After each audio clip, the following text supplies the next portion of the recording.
This show is part of the RetroZap.com podcast network.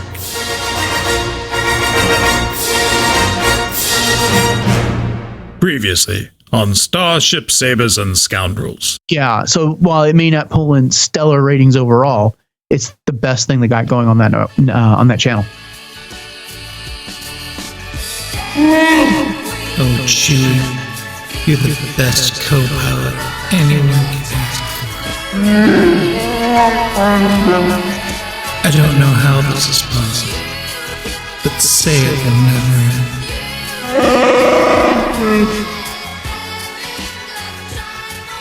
I confess, I don't completely understand what's going on here.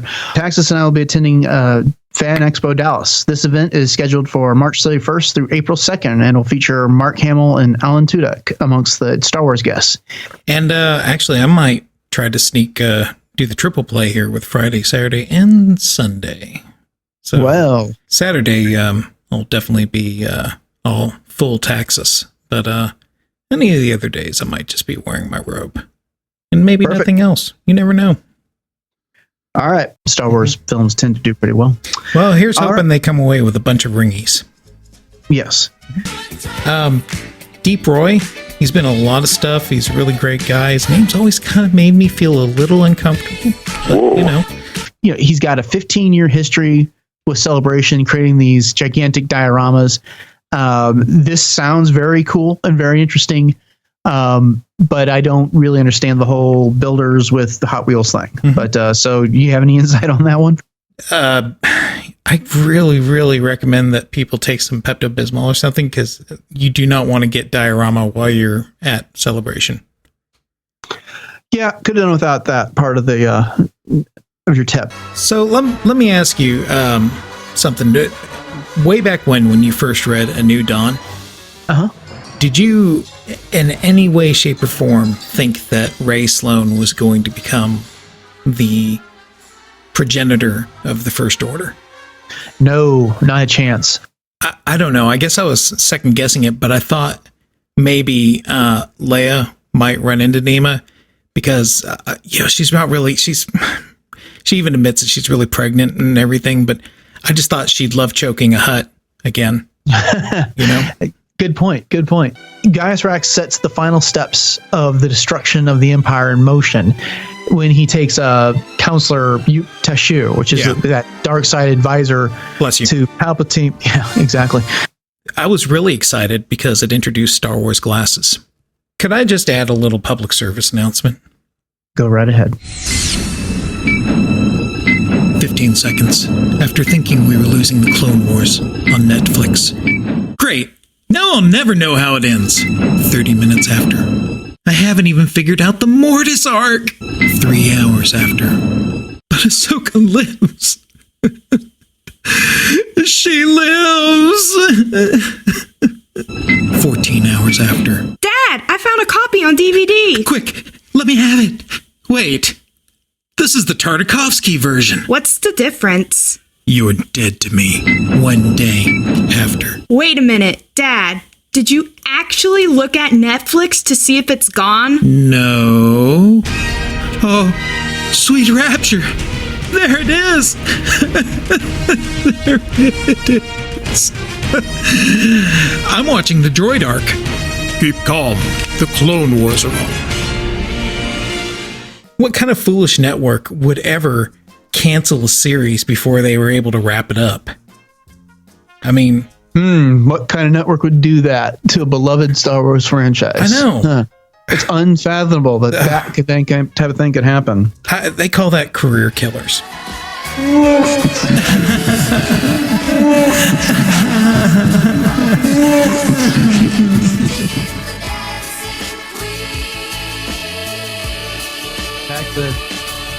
Taxus. Hello. Anyone there? Taxus. Huh? What? You were zoned out there. What were you thinking? Oh, nothing. Just daydreaming. Okay. Well, it's time to start the show. Oh, okay. Scoundrels, it's our 25th show, and it is a big one. Here's what is in store. A major character returns to Star Wars Marvel Comics. A Han Solo cast member provides a few details on his character. We'll discuss these stories in this week's news. April is a big month for conventions, and that means plenty of Star Wars celebrities will be about. Darth Taxus tells you where to find them in Skystalking. Celebration is just 16 days away, so the announcements are pouring in. We'll discuss some of the recent Celebration updates, including new appearances, Celebration exclusive merchandise, and more. Ever have trouble deciding whether to open a Star Wars collectible? It is an issue that plagues many Star Wars fans. The guys from Brews and Blaster stop by to discuss their philosophy on opening Star Wars action figures and collectibles. Season 3 of Rebels came to an end. We welcome back John and Maria Macias to the show to break down the season finale and review the season overall. Of course, we always like hearing from the Scoundrels. And as always, we get to your feedback and silence fools. Strap in, Scoundrels. This is a huge show. Thanks for joining us for episode 25 of Starships, Sabers, and Scoundrels.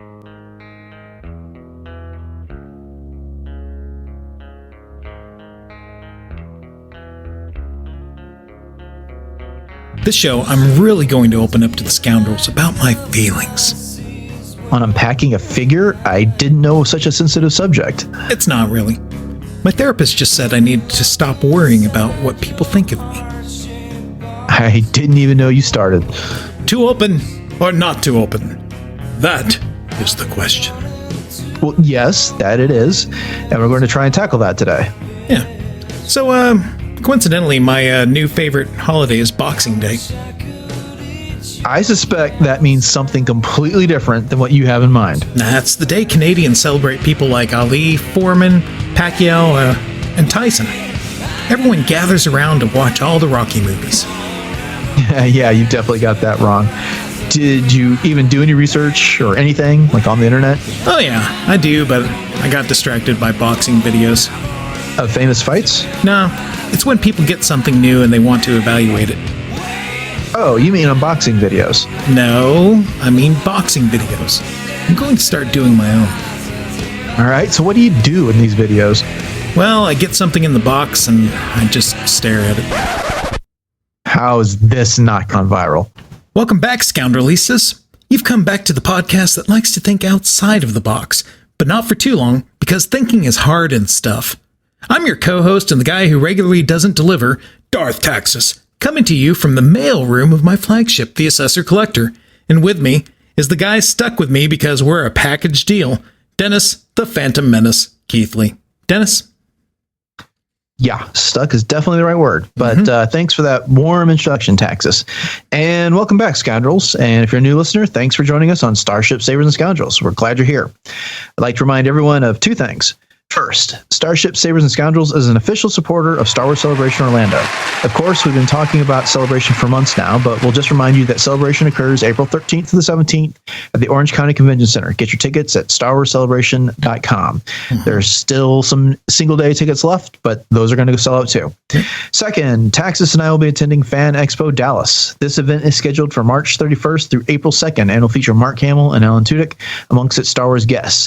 You can find ticket information on FanExpoDallas.com. Right now, I'm planning on attending on the Saturday of the convention, but Taxus is likely going to attend all 3 days. And now that I think about it, I'm probably going to be there a little bit of Saturday and Sunday. Oh, cool. Yeah. I've got the ticket for the Hamill panel on Friday night, so I'm going to make sure to record that for all the good little Scoundrels out there. Excellent. Yeah. But definitely be on the lookout for Taxus. You're not going to be able to miss him, and I'll be around. So we hope to see you there. With that, on with the show. Let's get to some news.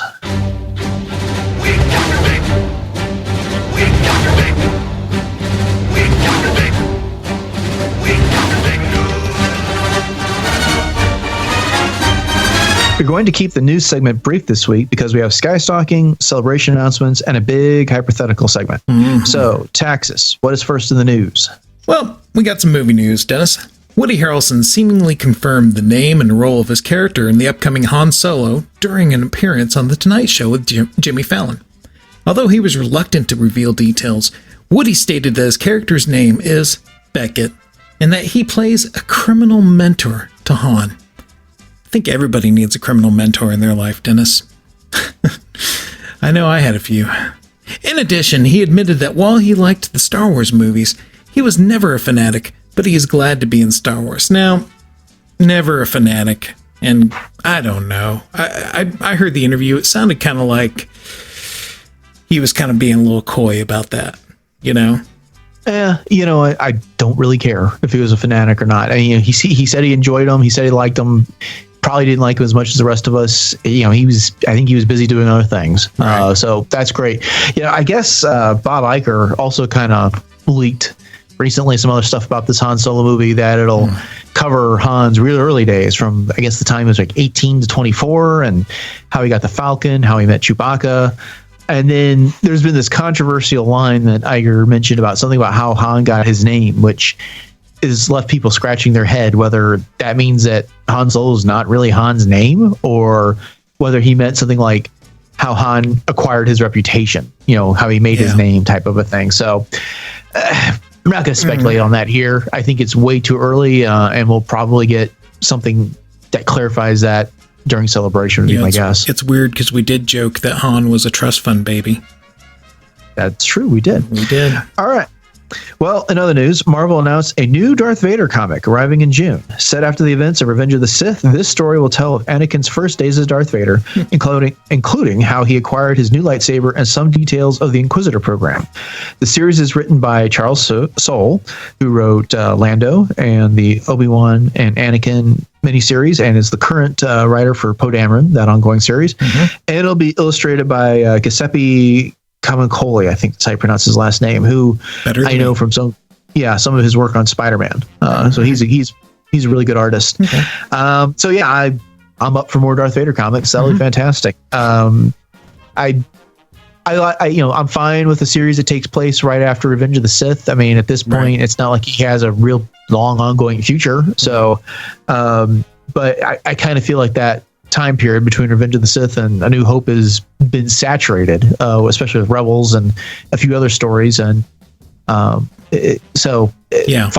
But this, it sounds like this is going to be early enough that it should be something a little different than what we've seen before. Yeah, I kind of like how they're still calling it Darth Vader, sort of like the other series. Volume 2, I think. Is the only.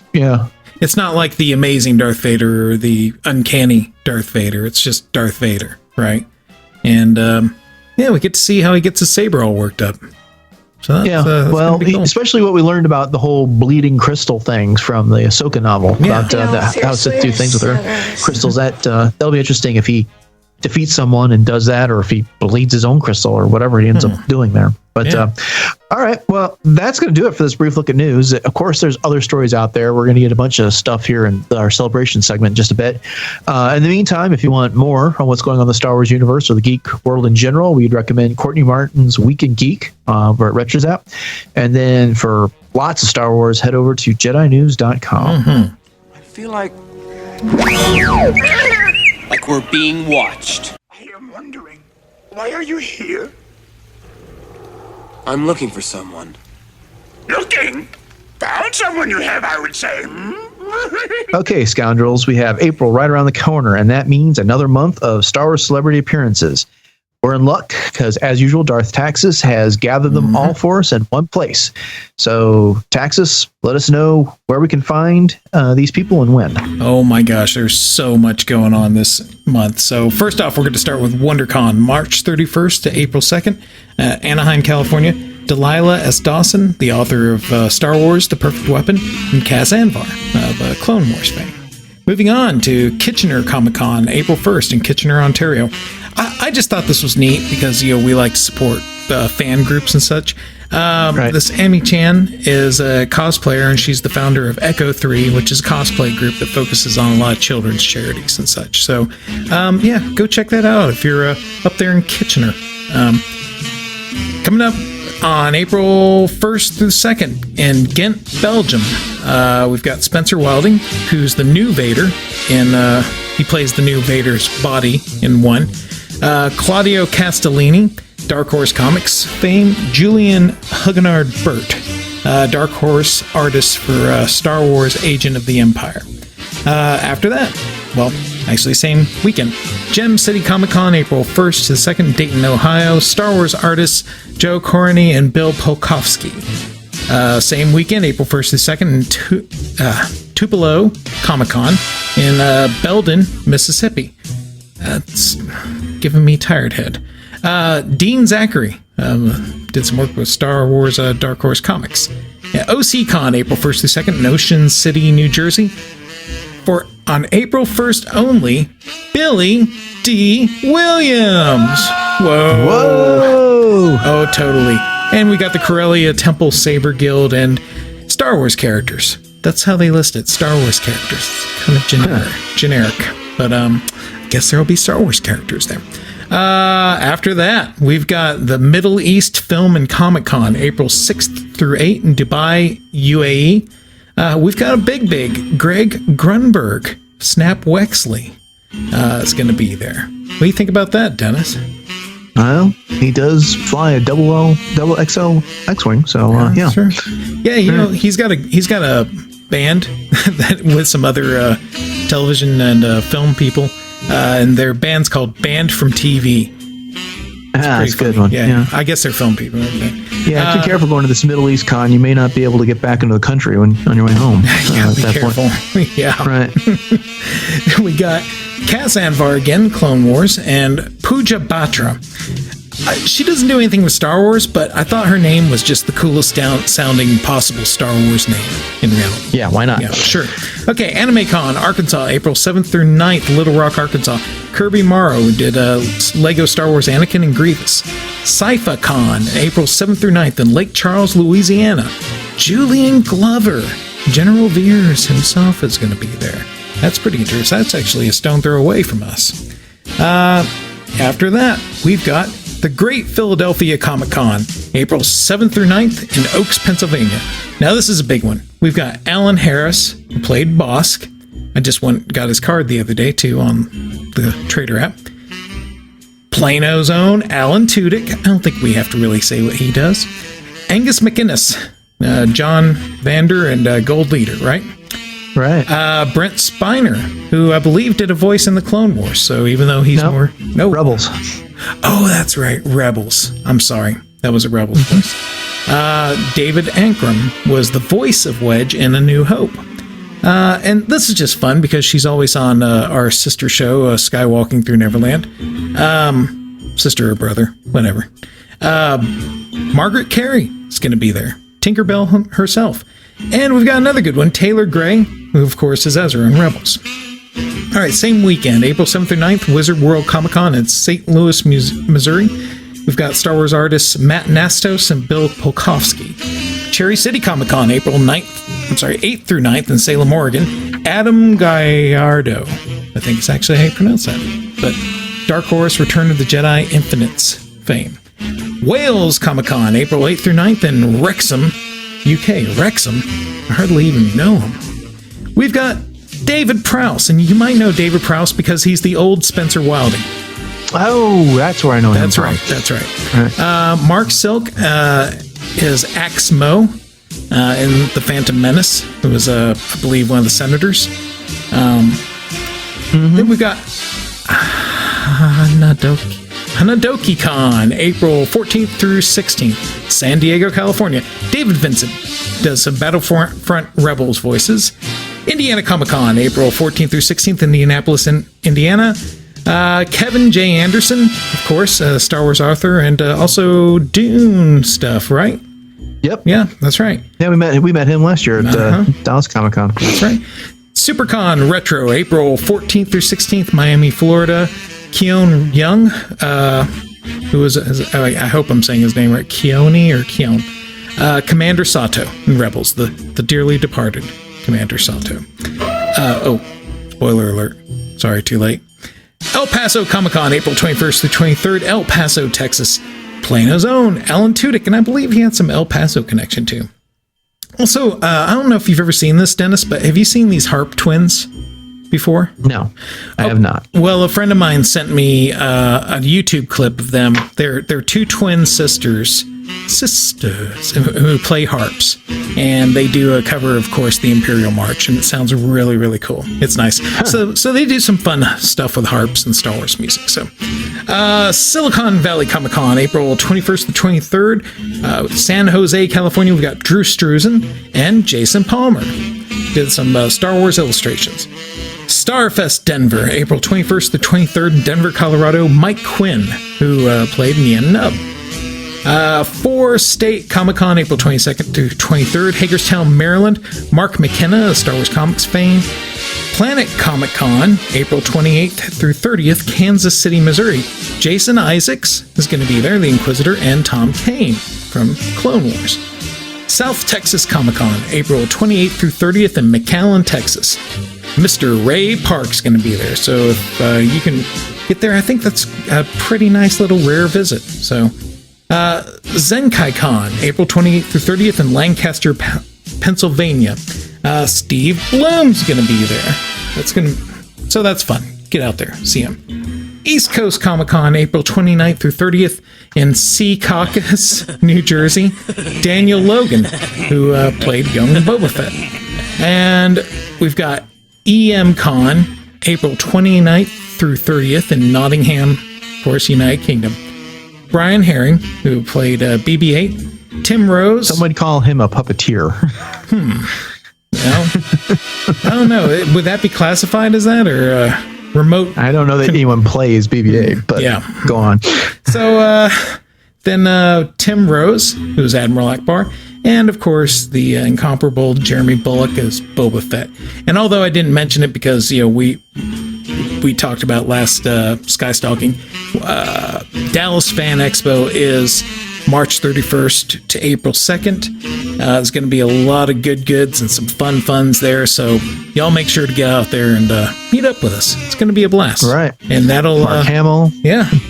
Jason Isaacs. Zone, Alan Tudyk. Yeah. You keep saying. Yeah. All right. So thanks for the rundown. Thanks for the rundown, Taxus. And as always, make sure you check out the websites for all these conventions to double check and make sure that there hasn't been any cancellations or, as they like to say it, postponements. And as always, if you meet any of these celebrities and get a picture or an autograph, send us an email. We'd love to hear about it, and we'll definitely read it on the show. And that's SCubedPod@retrozap.com. All right, Scoundrels, there have been a lot of Celebration Orlando announcements. Up front, we aren't going to get to all of them because there's just been that many. But never fret, we'll be discussing this more, of course, in our next episode, too. Anyways, once you are done listening to this, you can find out even more by heading over to StarWarsCelebration.com. Up first, Anthony Daniels is going to be back at Celebration. He has a panel planned for April 15th. In addition, attendees can get his autograph or a photo op in the autograph hall, and he is running at $75 for the autograph, $75 for a picture, and if you do the math, that's $150 for both. I'm not good at math. No? Well, I'm not sure about... I don't think I'm going to do the autograph or photo, but I'm definitely considering his panel as an opportunity that afternoon. I always enjoy listening to him. Last time I saw him performing live was back years ago when they did those Star Wars concerts, and he was the MC for that, and he was fantastic. So it's a definite potential for his panel there. I think that's a very fair price for that too. Yeah. Well, considering the longevity he's had with the Star Wars franchise, I think so. Yeah. All right, well, some more Celebration announcements. The Rogue One cast continues to roll in for Celebration. The latest member of the Rogue One team announced for Celebration is Riz Ahmed. He is currently slated for autographs and photo ops in the autograph hall for $65 for an autograph, $65 for a picture, or $130 for both. That's a cool one, too. I have a feeling he might be the kind of person that really enjoys hitting the convention scene, Yeah. Well, and I tell you, I'm intrigued by the potential to meet him. I enjoyed his the reel that they have on him and Bodhi Rook. I did the digital download of Rogue One this past weekend, and watching how into it he got, getting ready, auditioning for Bodhi, even after he had the role, how he kept sending in materials to Gareth Edwards about how he could play that character. I think he really appreciated the opportunity, and I think, given the chance, it'd be fun to talk to him about Star Wars and Rogue One. So that's definitely a possibility. He surprised me. He became one of my favorite characters.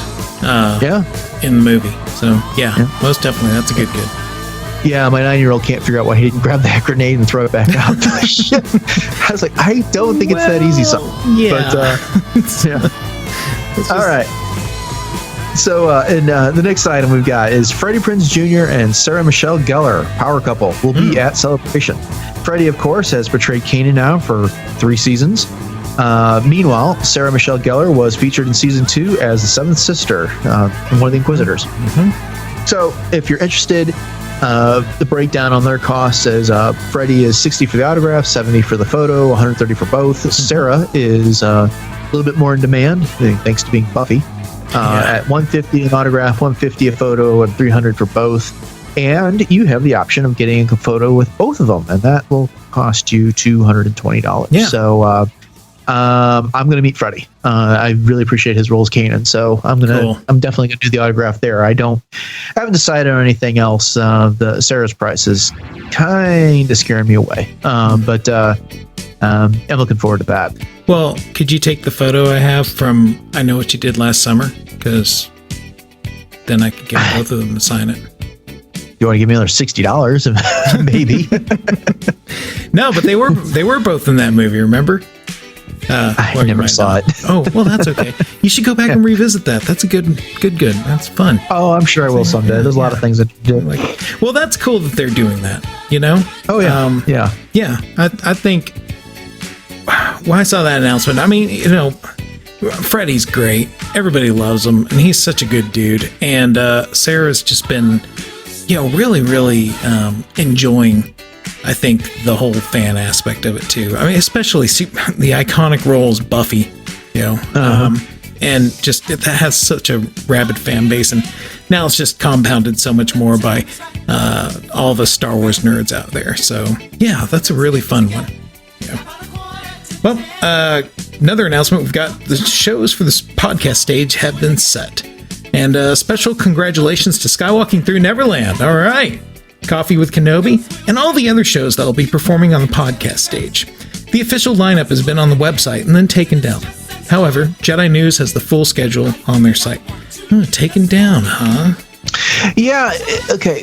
It's difficult to find, and in fact, the Jedi News is the last time I checked, it's a little out of date now because there's been some changes. But there was an email that had a bunch of links into it, and when you go through the email, you can find the current schedule. But anyway, at some point they're going to update the app for Celebration. We'll be able to get that entire schedule there. Right. But keep an eye out for that. Unfortunately, some of these podcast shows are conflicting with some of the premiere panels that are going to be happening throughout the day.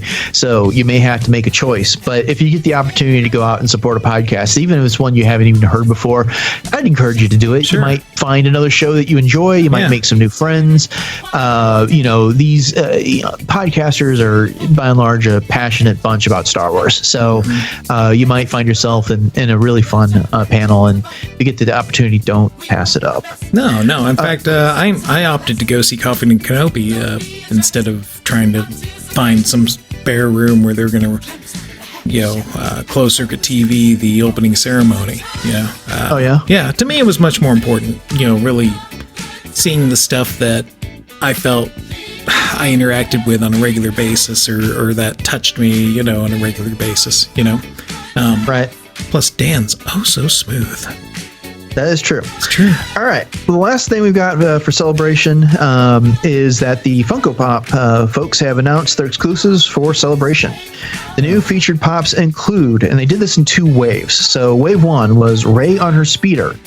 Then we have Garenidan, who is the spy in Mos Eisley. Han Solo with his blaster. Qui-Gon Jinn in a holographic form. I thought it was supposed to be a Force Ghost, but they're saying hologram. So we'll go with that. Then there's Chopper in his Imperial disguise. And then there is, a Wobbler, which is not really a Funko Pop, but it's made by Funko. But it is the Boba Fett prototype. In the second wave, and I think this wave features some of the shared exclusives that may not just be at Celebration. But you've got the Hoth Princess Leia. So, in other words, Princess Leia in her Hoth attire. You've got Luke in his Jedi robes with the hood pulled up. This is from the Return of the Jedi, not the Force Awakens. There's Grand Admiral Thrawn, which I'm fairly certain is a shared exclusive with Toys R Us. There is a clone trooper from the 442nd Division. And then these aren't Funko Pops either, but there is they call them the Mink Karis, and they have two different 2-packs. One is green and gold Greedo, and the other is a blue and clear Greedo. And I've received a couple of these characters from the Smuggler's Bounty box. Yeah. They don't really do anything for me, but obviously they appeal to someone because they keep making them.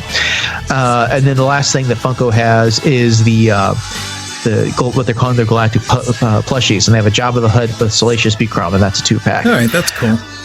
Yeah, right. And so, anyways, the shared exclusives are going to be announced on April 2nd, but I've just been seeing in different corners of the internet people who've done some detective work and started to figure some of these out. Here's the catch. If you want a shot at any of these Funkos, you're going to need to enter their lottery. And in order to do that, you need to go to their... you can find instructions for that on the Funko blog. And the lottery closes at 12:01 a.m. on April 1st. And so if you get selected, they'll inform you at what day and what time you can come up and shop. And they're releasing a limited quantity of these different Funkos each day. And so it's just a first come, first serve, but they are limiting it to one of each item per person. Yeah. So you aren't going to run the risk of someone walking out with all the Han Solos or all the Choppers or all the Thrawns, but that doesn't mean they aren't going to go. But if you are a Funko collector or interested in any of these at all, get on over to the Funko blog, find the sign up for that lottery and get that done. Those sound appealing to you? Yeah, actually, the Imperial Disguise Chopper. I thought that looked really cool. I'm tempted to come away with the Han Solo, Leia, and Luke that'd be cool. trio myself. Yeah. I don't have any of those characters in my Funko collection, so I don't have a big collection. I'm not trying to create a big one. All I right. mainly just rely on the Smuggler's Bounty box. But hey, this is Celebration, so. Did you hear the late announcement that they're going to do Dengar? Oh, are you pulling Dengar Dan's leg? That's what I thought. Well, beyond that, that's all we got for our Celebration announcements, but there's been other stuff announced. They've got floor plans available on the Star Wars Celebration website. They've got most of the panels listed there as well. Yep. We'll probably be diving into that a little bit more on episode 26, which will be the week of Celebration. But for now, that is our Celebration update, and we will get on with our hypotheticals.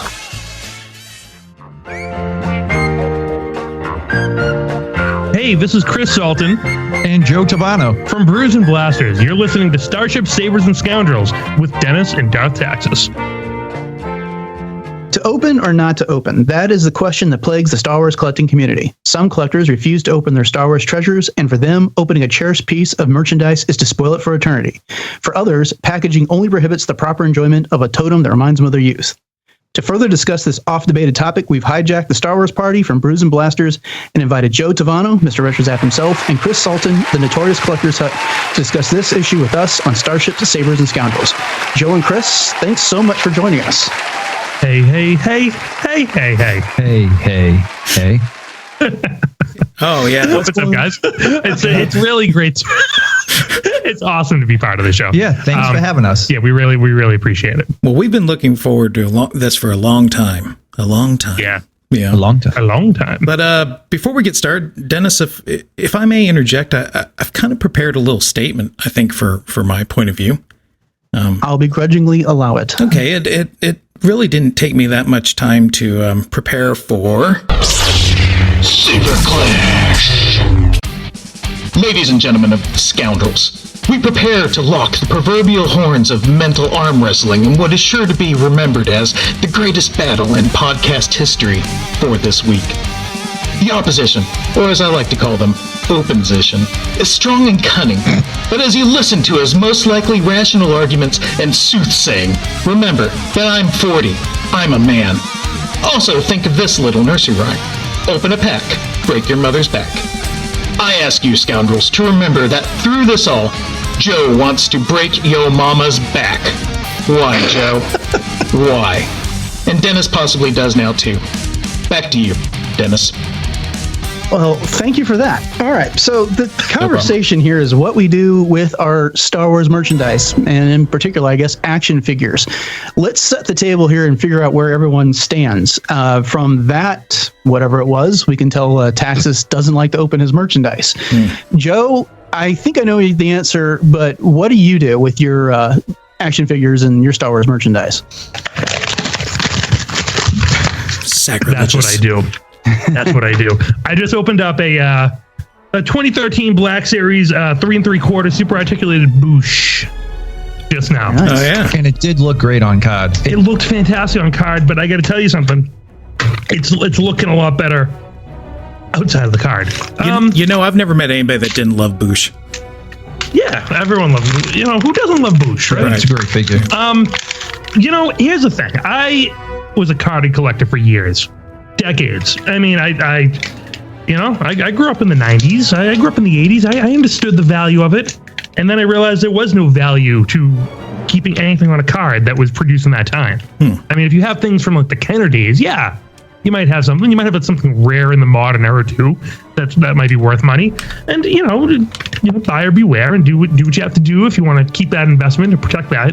But honestly, yeah, most of these figures are not worth anything keeping them in the package. You like the packaging, you like how it looks. That's nice. They're nice paperweights and they're nice, wall decorations, I guess, and the nice box things. But for me, I got so much enjoyment, after starting to open up these figures. We had a podcast on Brews and Blasters once. We literally just opened figures for like 2.5 hours. It was the best thing ever. And what we realized is that a lot of those figures from like the Phantom Menace era, they're degrading. They were degrading right in the package. And taking them out, it felt right. It felt good to set them free and really, make sure they were out of that plastic. The plastic was degrading and making sure that, it was just great to see them in a different light, in a different dimension, in 3 dimensions. And I really do appreciate that. So all my modern figures, everything that I'm getting nowadays, I'm opening them up. Life's too short, Enjoy your figures, pose your figures, and besides, they also take up a ton less space. That's my position. All right. Chris, what do you think? I know you do a lot of reviews where you open up the action figures, but is that your preferred method, or do you like to keep some of them in the package? Yeah, absolutely not. When I started the YouTube channel and I was like, oh no, I have to open figures. And it still pains me to this day to do it. I really like how they look on card. But then again, I really like taking some of them out because I'm a huge fan of a removable helmet. And it looks great, and some of them look fantastic posed a certain way. Yep. But let's put it this way: the vintage collection, you can't rip those cards open. They look beautiful. They do look beautiful. Now that the 40th anniversary came out, and they put Black Series on the vintage cards, you can't open those. Yeah. I mean, you can, but I'm not going to. I think it would be ridiculous to open the vintage collection cards. Yeah, because it's hard. Yeah.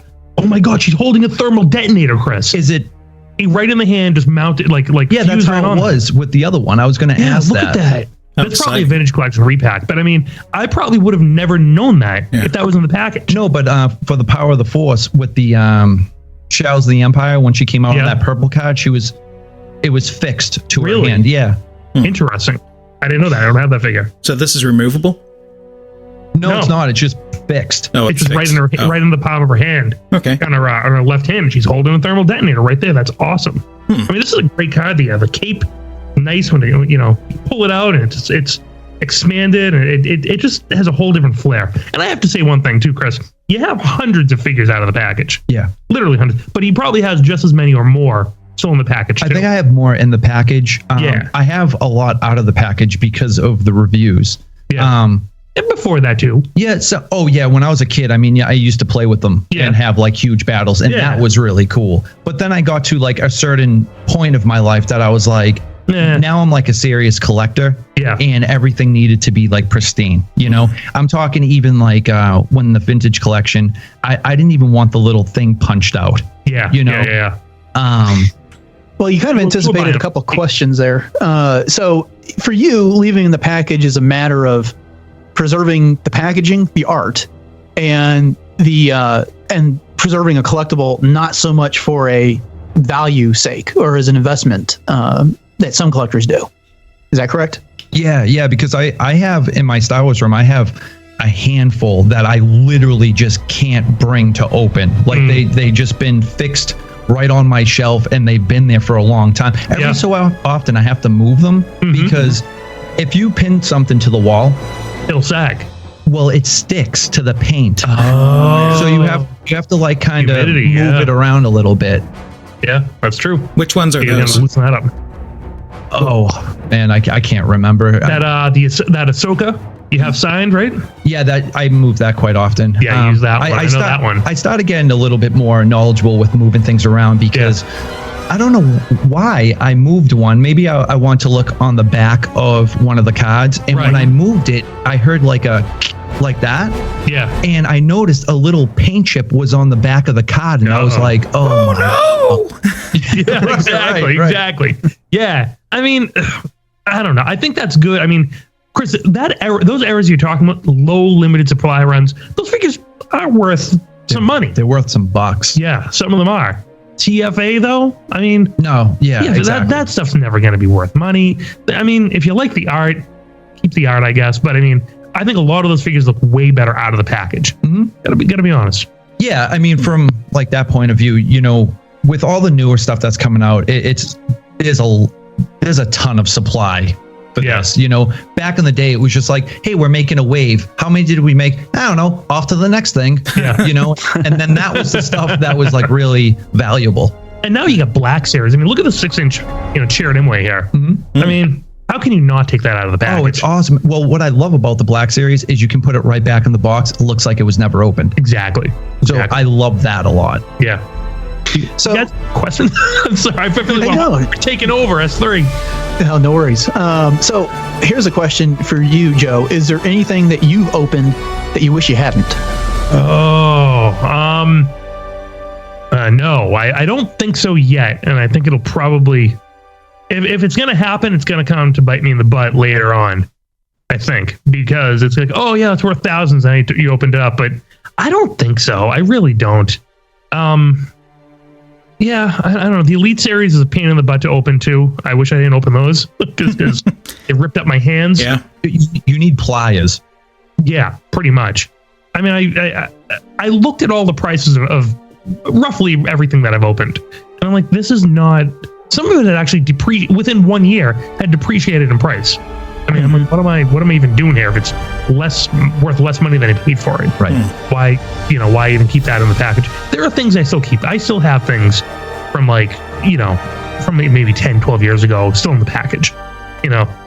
That's kind of what I do. Mm-hmm. But not really Black Series. What's the most you've paid for a figure before? And then maybe it's depreciated, just off the top of your head. Oh, the Kmart figures. I paid, God, they were about $50 when they first came out on eBay, when they were hard to find. Remember the Kylo Ren? Yeah. The Force Awakens? I think I paid about $40-50 on that one. And that's definitely not worth that much anymore. And that went down. Yeah, the First Order Stormtrooper Celebration San Diego Comic-Con exclusive, that went down. Went down. I think that's still in the packaging or no? Yes, it is. Yeah, I think we paid like a hundo for that. Yeah, that was a cool hundo. Yeah, that figure. So I think the celebrations, but they do have the potential to increase over time. So you might lose some market share and go back up again.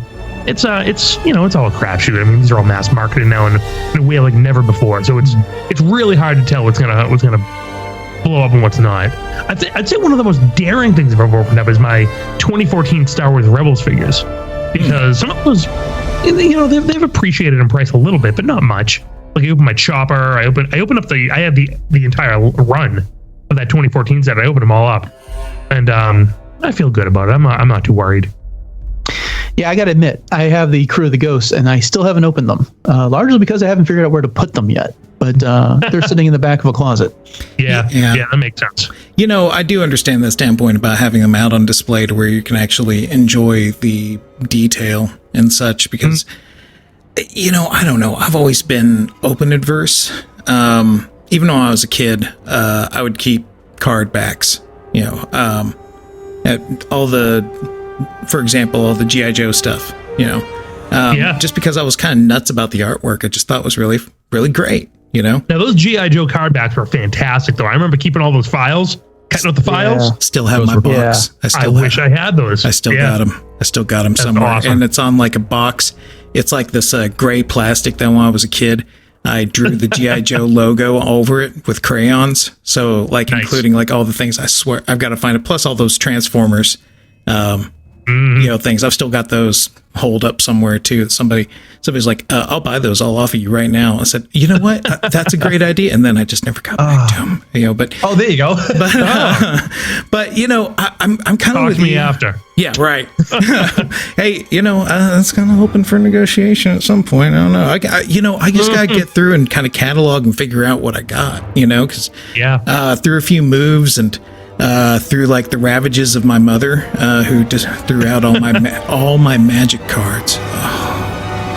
For example. Yeah. So I've always been kind of throw out adverse. I don't know why, or just kind of, open adverse in that way too. And, but I will admit that all the Black series that I've kind of recently been accumulating, it's starting to get to the point where I can't really display them very well on the bookshelf. And so now it looks like a bunch of books in the library, which is okay because I plan on making them into one of my secret levers to open up to my lab I'm building. So, yeah, I mean, having all the numbers neatly, increasing and it looks real like uniform. And I bet a lot of people who want to keep things in the boxes feel really good about having all those numbers filled in and having it all look real nice. Yeah. But I mean, what is that materially actually adding to your enjoyment, right? I mean, that's not the figure, that's the box. Well, I tend to hunt. I'm an autograph guy. I love autographs. Right. And I'm not as aggressive, you might say, or not as, I don't really have the opportunity to hunt them down as much as I'd like. But to me, like, for example, the Darth Maul I got, which I know there's some discussion about whether that's going to stay in value. I just found that on the Peg and Target. It was like the only figure left up there. And that was the first Black series I ever bought. I just went, I'm just going to buy this. My wife was like, "Oh, cool." My wife said, "What are you doing?"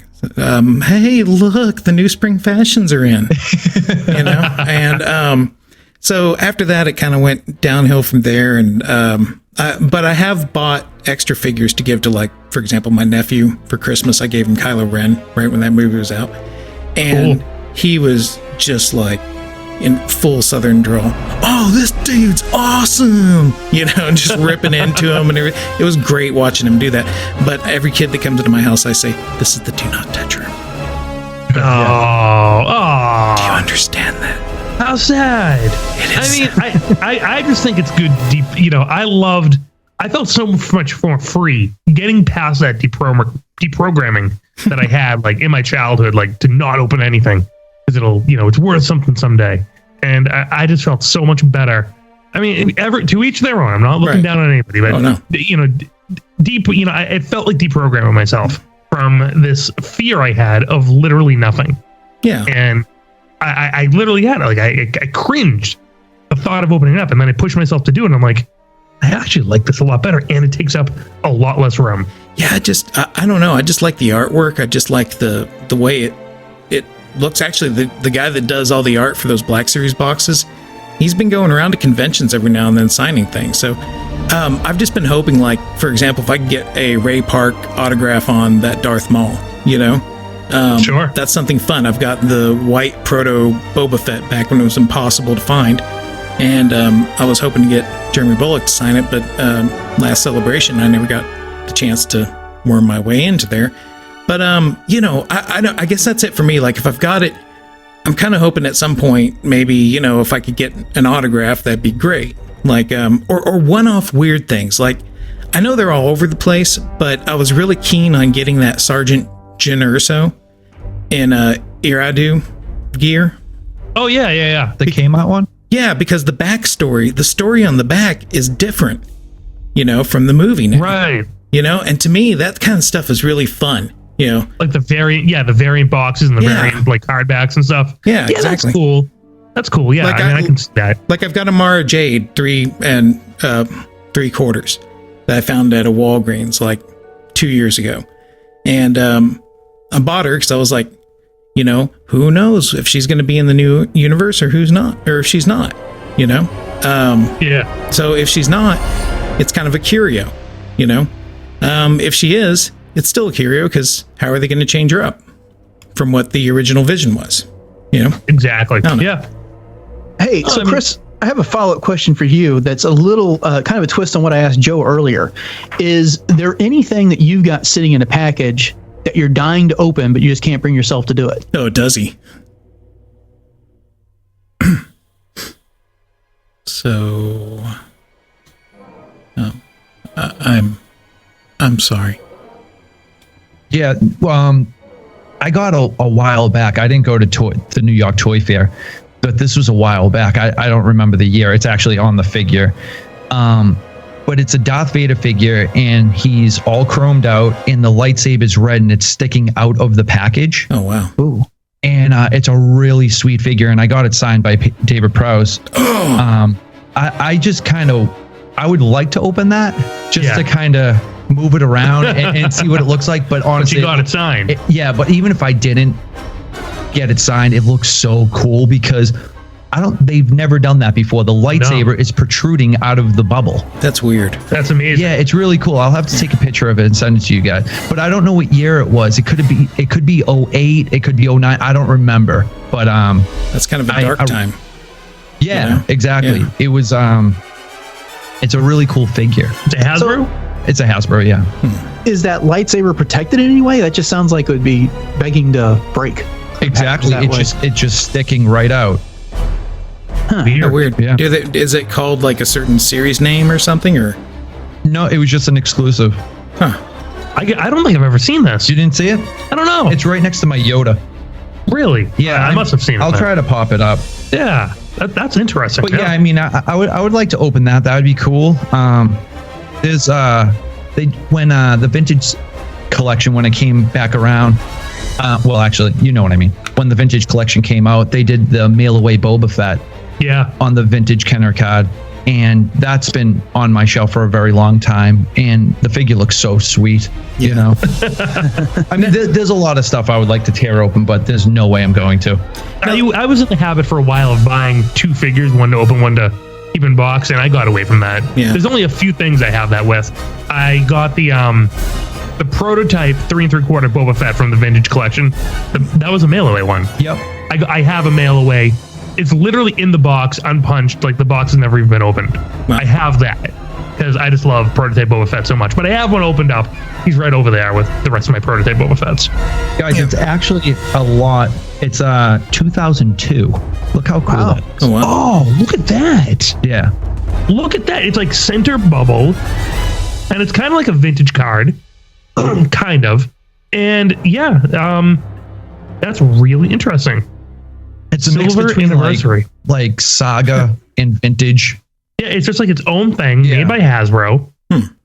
He's like chromed out with like red airbrushed on him. I don't know. It looks really cool. Yeah. It's almost like a purplish red. Like I don't know if that's the light or not.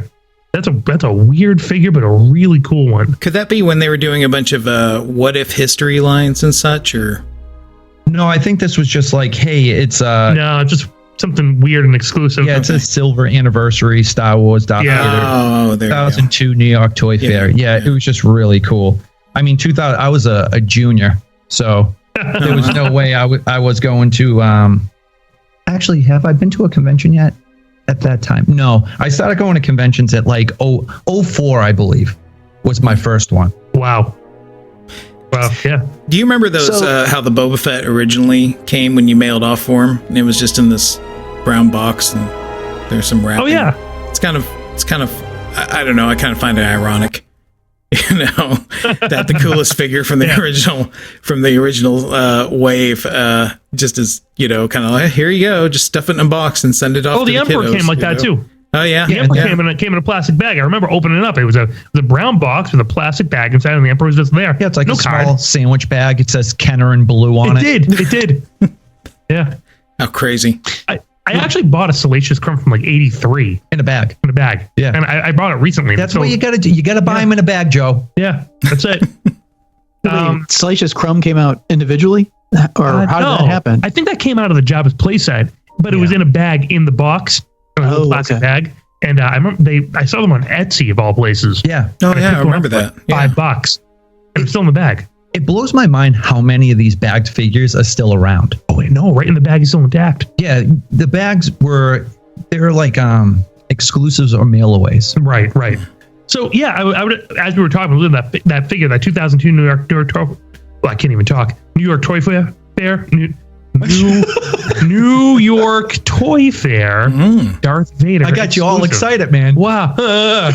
Getting crazy. Twitter-pated. How much do you think it's worth?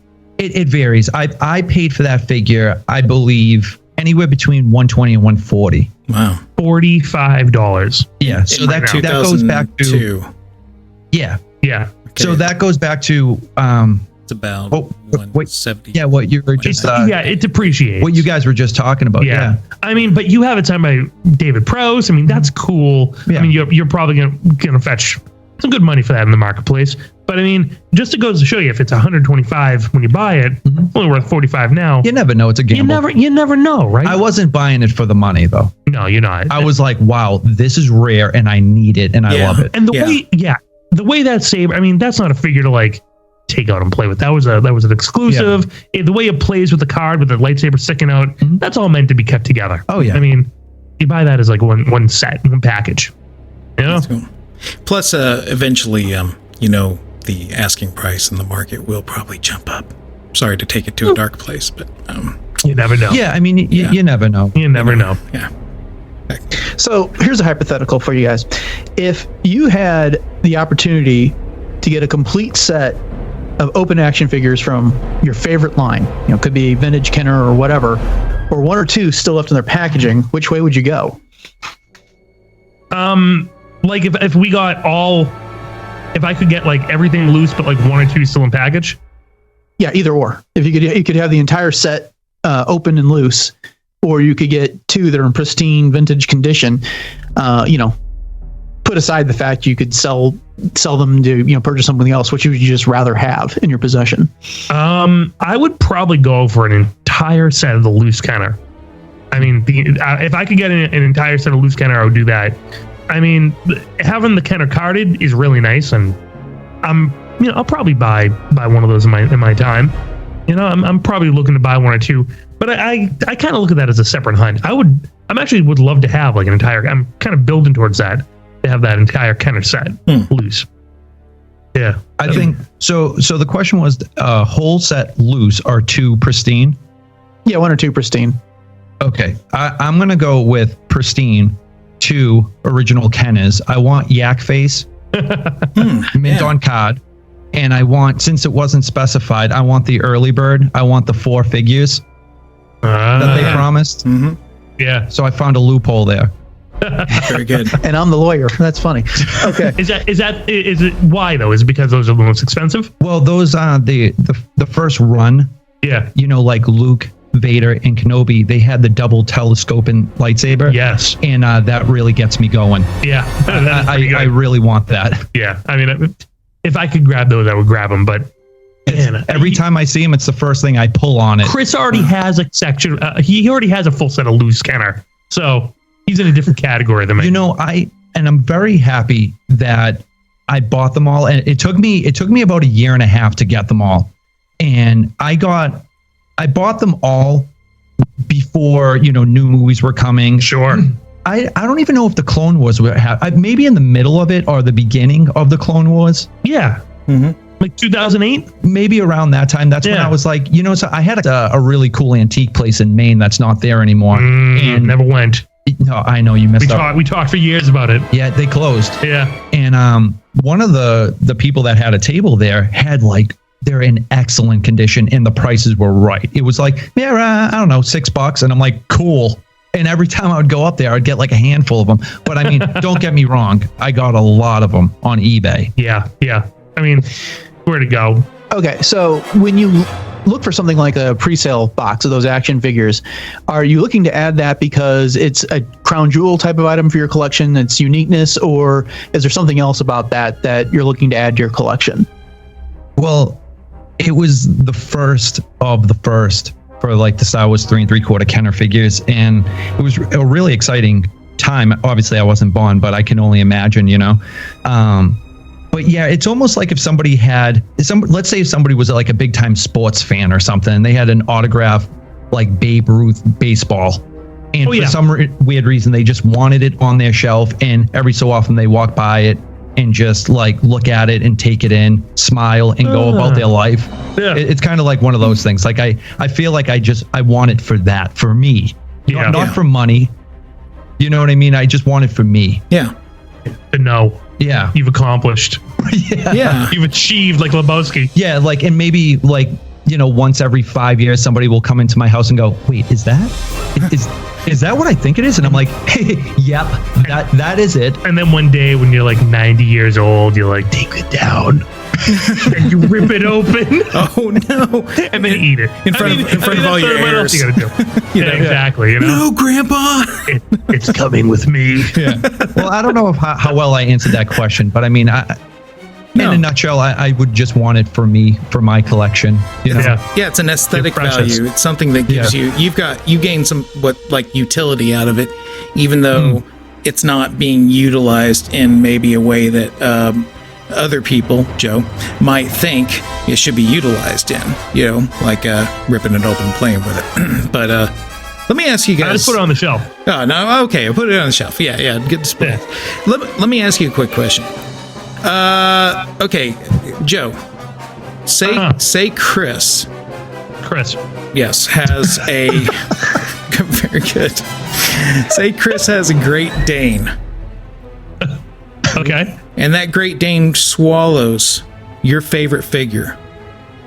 What figure is it that you're going to be hunting through the dog park for like the next month? That's a good question. Checking every mound. Wow. I mean, it's probably the prototype Boba Fett. But I mean, I'm probably going to count that one as a loss. I mean, given the scenario. Well, number one, I'm hoping that it's a 3 3/4 for the dog's sake. Yeah, the dog. Yeah, definitely. I mean, maybe the original Kenner Boba Fett. But it's probably a good one. Yeah. Oh man, rocket firing Boba Fett. Oh man, wow. Why didn't I say that? I want that in the card. Can we go back? I don't even have a card for that. Yeah. Well, this has been a fascinating conversation. For me, I tend to open my action figures. I don't have nearly as many as most collectors do. I've got 4 sitting on my desk right now. K2SO, Kylo Ren, Ahsoka, and a Flame Trooper.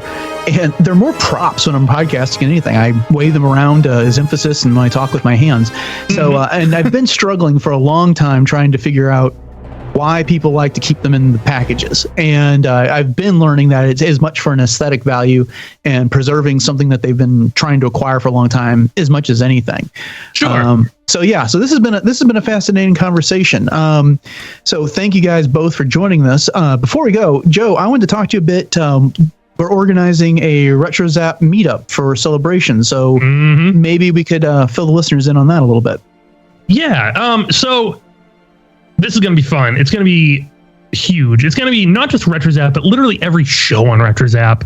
It's going to be the big meetup, the Brews and Blasters meetup, the SCubed meetup. I mean, we're talking everything. We're all going to be meeting up on day 1, Thursday, April 13th, 7 p.m. at David's Club Bar and Grill at the Hilton Orlando. It's right next to the convention center. It's going to be a great time. It's free. It's 100% free. You don't need to pay to get in at all. So, come hang out with us. It's going all night. If you're going somewhere else, come over for the after party. We're still going to be there. We're hanging out till they kick us out. Yeah, and wonder what time that is. I don't know. We'll figure that out. Yeah. Yeah. So, if you're going somewhere else, make it an after party. It's going to be a great time. We're going to have some drinks. We've instructed them to stock up on Blue Russian ingredients. So you can ask for stuff. Yeah. And we have a little surprise in store. People that night. I'm not going to say what it is, but it's a little surprise. It's karaoke, isn't it? No. We're going to have a dance in Ula. There we go. Ooh. We're not, but don't bring the wives. Jeez. Wives they're invited. They're invited. Oh my! The whiskey's getting to Chris, I think. Whiskey. Alrighty then. Well, that sounds like a blast. I'm looking forward to that. That's in my top 5 things to do. Well, guys, this has been, like I said, been perfect. Thanks so much for joining us. Before you go, you want to fill in everybody on everywhere they can find you. I know there's a bunch of places these days. Boom. Chris, you go. You can find me at thecollectorshut.com, Twitter, Instagram, Facebook, Brews and Blasters, First Order Transmissions, the Cargo Hold every so often. There's a lot of places, but if you just go to thecollectorshut.com, you'll find everything there. There you go. Yeah. Find me at retrozap.com. I do everything over there. Brews and Blasters. That's my show. Not as prolific as Chris, but yeah, that's my deal. I do Dunecast once a month. You do that. I do the Dunecast. Yeah. Yes, I do. And I think We Know Nothing starting up again. We'll find out. Yeah, that's our Game of Thrones podcast. I think that's August now, or something stupid like that. Really? Yeah. The lady Taxus was just telling me that it's just gonna be a while before You Know Nothing comes back. It might be July or August or sometime. Yeah. I don't know. So yeah, you know where to find me. Mm-hmm. It's me. Yeah. You're all over the place. All right. You're worldwide. Yeah. All the We're not medias. global. I mean, we're not local. we're not local. We're global. Maybe it is the whiskey. I don't know. It's probably the whiskey talking. All right. Well, thanks again, guys. I appreciate you coming on and discussing these hot topic of whether or not you should open your action figures. Yeah, thank you. Next time we'll talk about Hot Topics, figures at Hot Topic. For next time. Yeah, thanks for everything you guys do to your bodies for us. Oh, thank you. You're welcome. We do it for you. Yeah. Thank you. Hello, Scoundrels. This is Jonah Marie Macias of thewookiegunner.com, and you're listening to Starships, Sabers, and Scoundrels.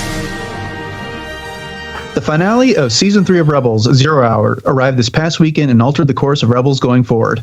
We are pleased to welcome John Marie Macias back to Starship, Sabers, and Scoundrels to discuss this episode, Season 3, and the future of Rebels. John Marie, welcome back. Thank you so much for having me again. It's going to be a lot of fun talking about the finale and predictions for Season 4, so I'm ready. Oh, thank you very much for coming back. Yeah. Yeah, you are, I think, our first repeat guest. Yay! Okay, that's cool. All right. Well, Taxus, spoilers, sound the spoiler alert, rather, because from this point forward, it is a spoiler-filled discussion. So, Thrawn arrives on Lothal and informs Grand Moff Tarkin he discovered the rebel plans to attack Lothal. Callus spied on the meeting, but when he attempted to inform the rebels, Thrawn apprehended him. Enough of a message made it through to warn Hera and the crew of the Ghost, but also gave away the location of their base. Thrawn then dispatches the fleet and attacks. The battle goes poorly, and the rebels are unable to flee due to the presence of interdictor ships. Commander Sato then sacrifices himself and the rebel carrier to take out an interdictor. Ezra uses the hole in the blockade to rally help. After Mon Mothma refuses to send assistance, he turns to Sabine and the Mandalorians. Clan Wren agrees to send a strike force. Kanan attempts to secure the help from Bendu, but only succeeds in angering him. After the rebels retreated to Chopper Base, Thrawn bombards the base from space and then launches a ground assault. However, Ezra, Sabine, and the Mandalorians arrive and destroy the remaining interdictor, while Bendu unleashes his wrath on the Imperials and anyone else in his path on Atollon. As the rebels flee, they manage to rescue Callus and then set course for Yavin 4 as Ezra and Kanan discuss their future and freeing the galaxy. So, that is our summary. We'll go around the table real quick and give our quick overall impression of this episode. So, John Marie, you're our guest. What did you think? I thought this finale was pretty spectacular. I know others were comparing it to seasons 1 and 2 and saying that it wasn't as emotional. There wasn't much at stake. And I feel like it was very emotional for me. I mean, we lost someone who was essential for the Phoenix Squadron, and there was the StarWars.com trivia guide, I think, had phrased it in a way that said that Commander Sato and the Phoenix Squadron, this was the end of it. That was the end of Phoenix Squadron, and that made me cry all over again. And it's just so sad to think of that, even though we haven't seen his character often, he's still an integral member of bringing Hera in, of bringing the Ghost crew in. So, my impressions of this episode, of these 2 episodes, were I'm just in awe, really, of how much they got to fit in there and still amaze me. And my mom was all over the place with this episode too. Yeah, I'm with you. I saw a lot of people, doing some pew-pews online about it, and so I didn't really read much because I kind of watched it a little later than everybody else did. But I thought it was really good. Well, as far as the whole, it's not emotional or, you don't feel the same way as season 1 and season 2. Well, I think it's a different setting. I mean, it's, out and out warfare now. It's not really the cloak and dagger stuff. you're starting to see them with losses. I mean, you see at the end the faces of, which I thought was kind of a departure from what they usually do, because everybody usually walks around with their helmet on or their caps down. But one of those rebel soldiers that was on the Ghost, he looked completely beat down, and they actually showed his facial expression with it. And so, yeah, I mean, I think it's just I think it's a different type of emotion at the ending, and I loved it. I don't really see everybody else that's hating, get on out of here with that. That's all I think, So at the beginning of this season, there was rumblings that this was going to be like The Empire Strikes Back, and that at the end of season 3, the rebels were going to be in a bad place, much like Luke and company were in a bad place in Empire. So I think they got there. And then it also reminded me of when I saw Rogue One. When the first time I saw that movie, I enjoyed it. I was impressed, but there was still part of me that had this impression of, what was it that I just saw? I need to digest this for a minute. And with each subsequent viewing, and I enjoyed that movie more and more. I feel that way about this finale. I think every time I've seen it, I've enjoyed it a little bit more, and I think I've watched it 3 or 4 times now, or at least parts of it. And I only have one real complaint with the episode, and that has to do with the Bendu, and we'll get to that later. But I do like what they did. There was serious consequences here. I think if you want to compare it to prior finales, then perhaps it didn't have as quite as big as consequences, or as personal consequences. But this is a game changer for the series going forward. All right, so this episode, of course, starts with Thrawn arriving on Lothal and forming Grand Moff Tarkin, Governor Price, and the affable Admiral Constantine, that he's discovered what the rebels are up to, that they're going to be attacking the TIE Defender base there on Lothal. And of course, Callus is spying on them with the little mouse droid and finds out what's going on. Then he runs off to Ezra's old hideout and sends his transmission, his fulcrum, to try and warn them. And then Grand Admiral Thrawn wanders in and cuts him off, but at least part of that message gets through. So what did y'all think of this? I was very concerned that this was the end of Callus. Yeah. Same. I thought this was it. I loved how Callus is like, when he sees Thrawn, he's all like, now I got you. He has this little sinister look to him, where he's kind of smiling like, the game is now finished, But then, no, it is not you who has I, it is I who has you, almost, when Thrawn comes busting through the door. And how about that hand-to-hand combat? Yeah, that was pretty intense. I really liked when Callus said, "You talk too much." Oh, yeah.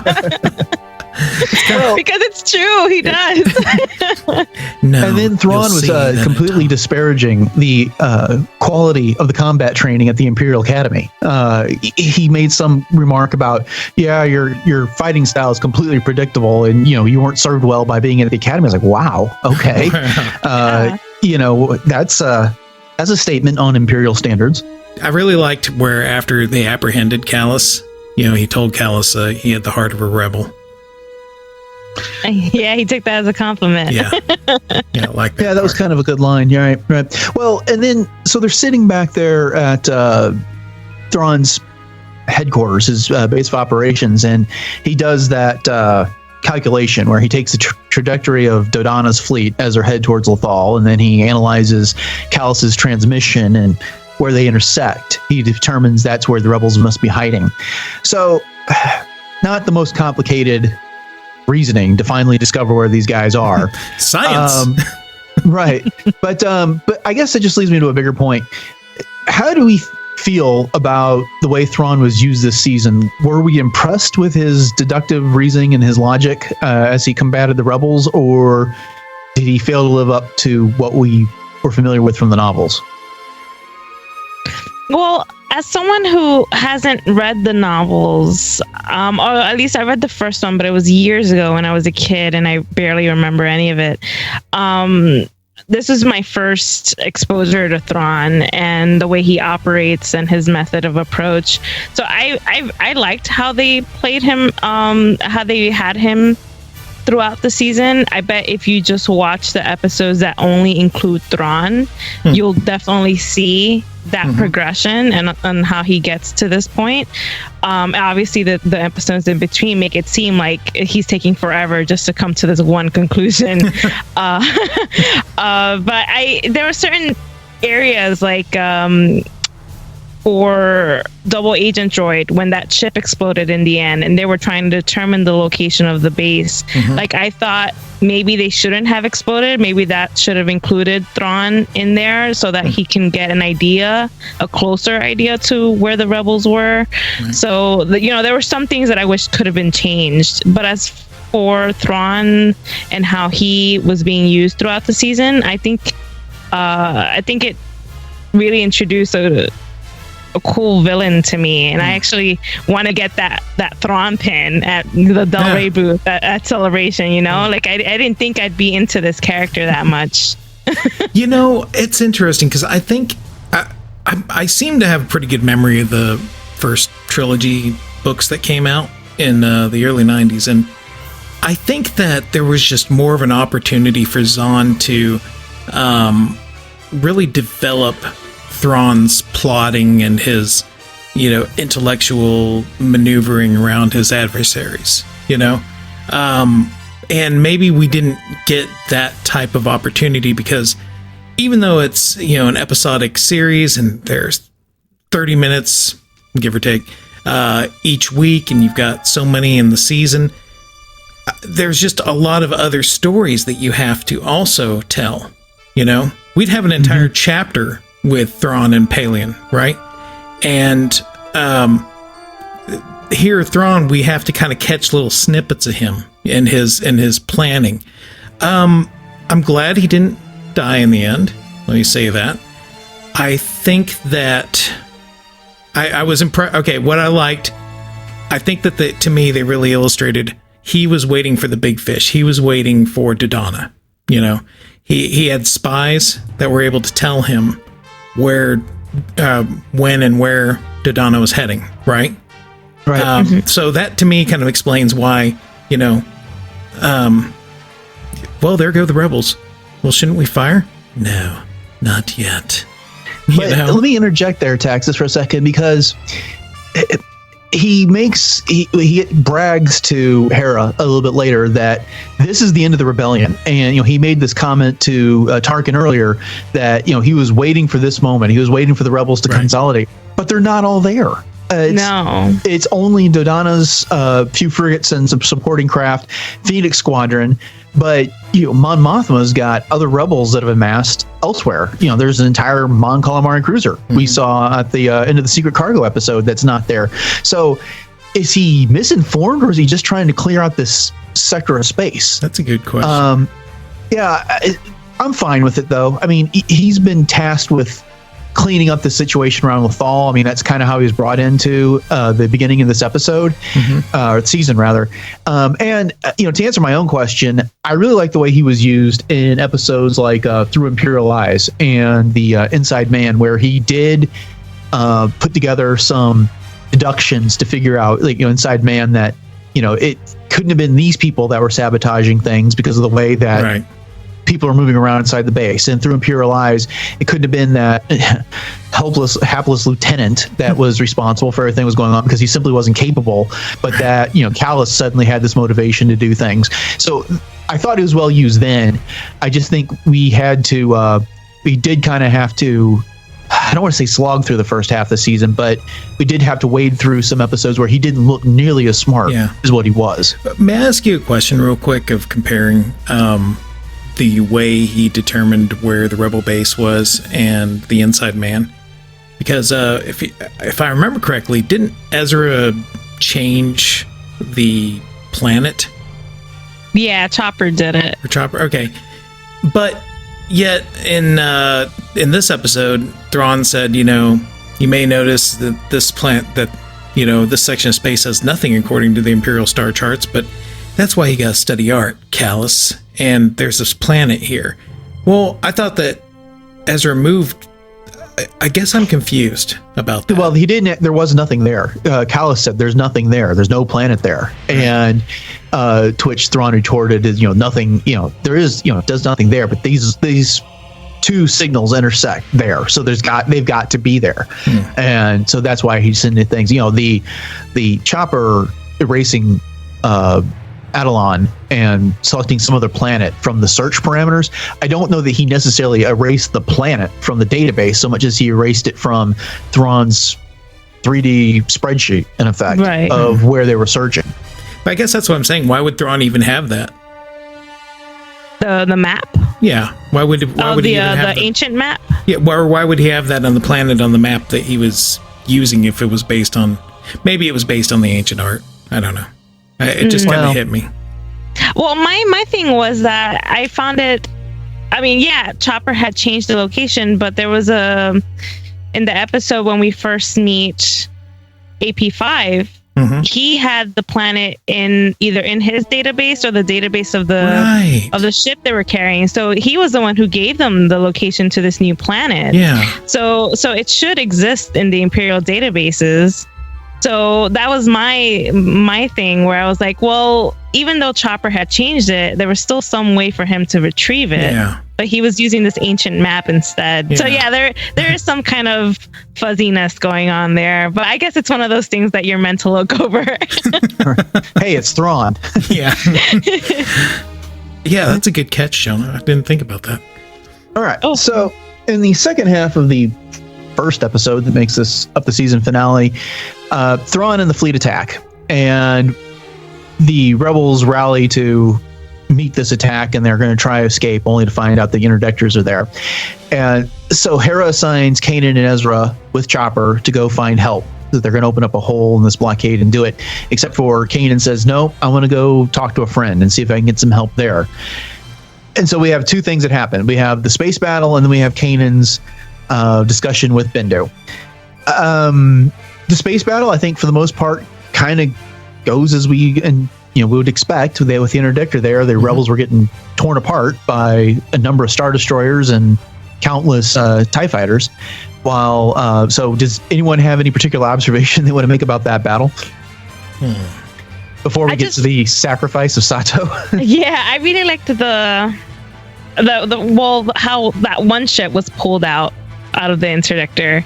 And the interdictor, had pulled out that one ship, and I really liked the effect of that. That was a nice touch, and just the overall strategy on how it's not one of those things where they just immerse themselves in battle and it's just like dogfights here and there. It's very strategic and it's very like a chess game. One side does their move, the other side does their move, and I found that very cool, because last I remember from the Clone Wars, it seemed to be like all over the place. There were battles here and there, and you're like, oh god, who's going to survive?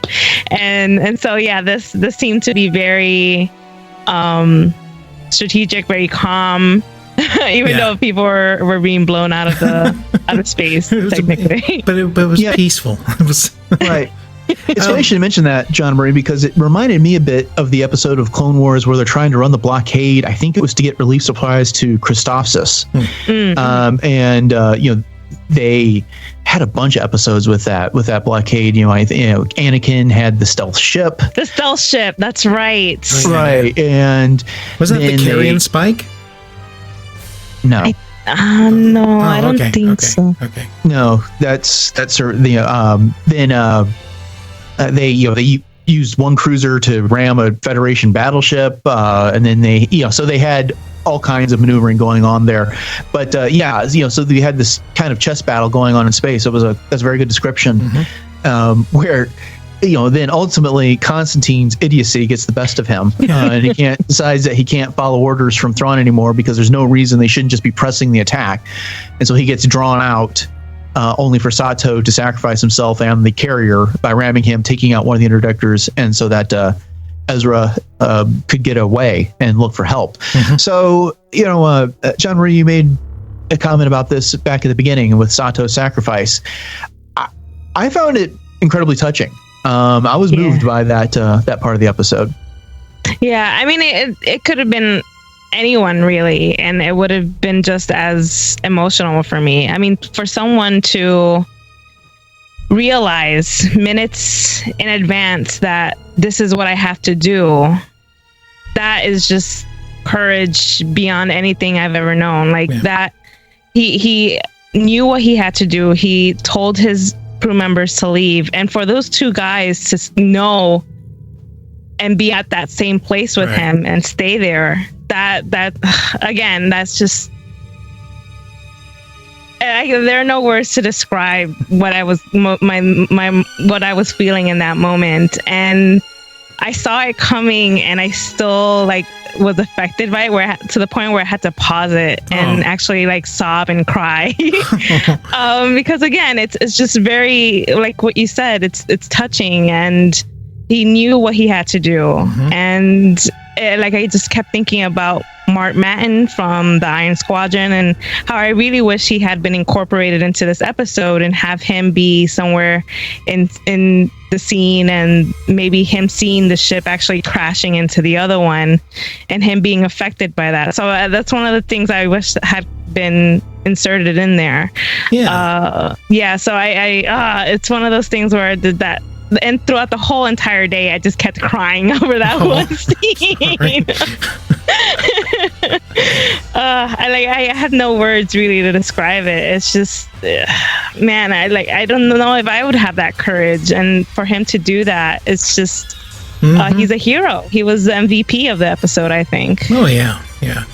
Constantine, he's just really full of himself, isn't he? And he met, what a great way to end such a haughty character with somebody doing something so noble,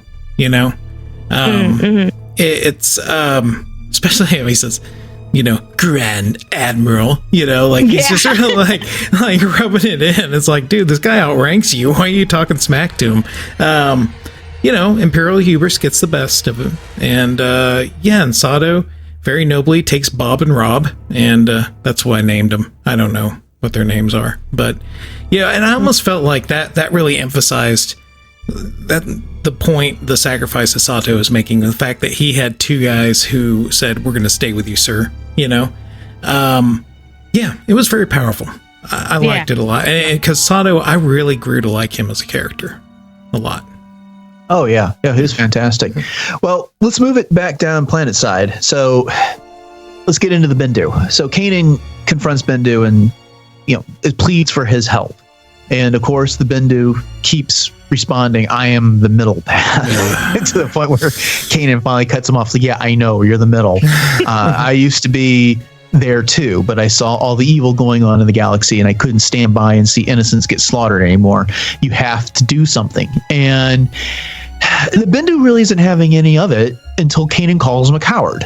And at which point he turns into a cloud, and then later in the second half of this story, he shows up and rains lightning down on everybody.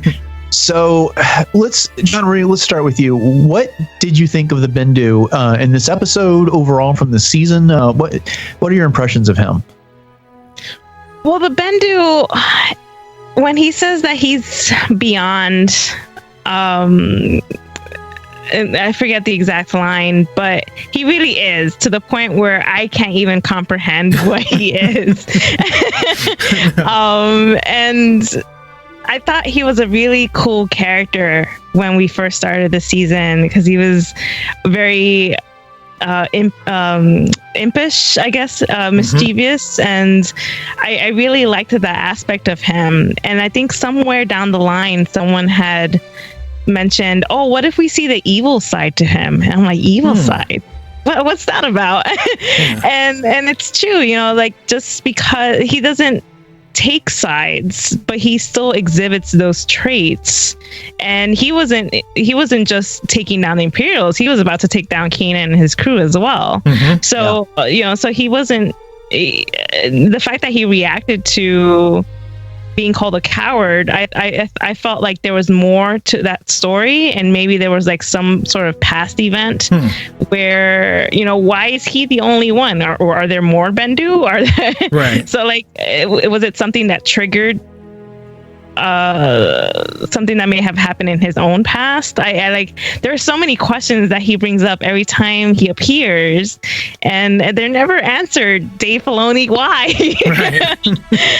So yeah, that was my impression of the Bendu. Was just, he was very cool at the end, and then at the beginning, and then all of a sudden he became this, I don't know, Wizard of Oz like creature, and it's just very bizarre at the same time. Yeah, I just, the whole like, I'm so cool, nobody can understand me, It's like, okay, look, can you just help us, please? The line he said, I'm the rock in the water. Did he say that? Was right. That, yeah, something like that, yeah. I had a very wise man teach me a lot of life lessons, and one of the things he taught me was to be like water.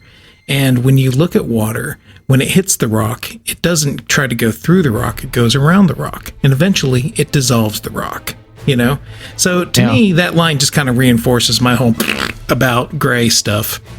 Okay. It's like, that's an interesting take on it, Taxus, because, I think his point with being the stone in the water or stone in the stream was that you can't see the stone for the stream. That it is hidden by the current. It's hidden by the water, that motion.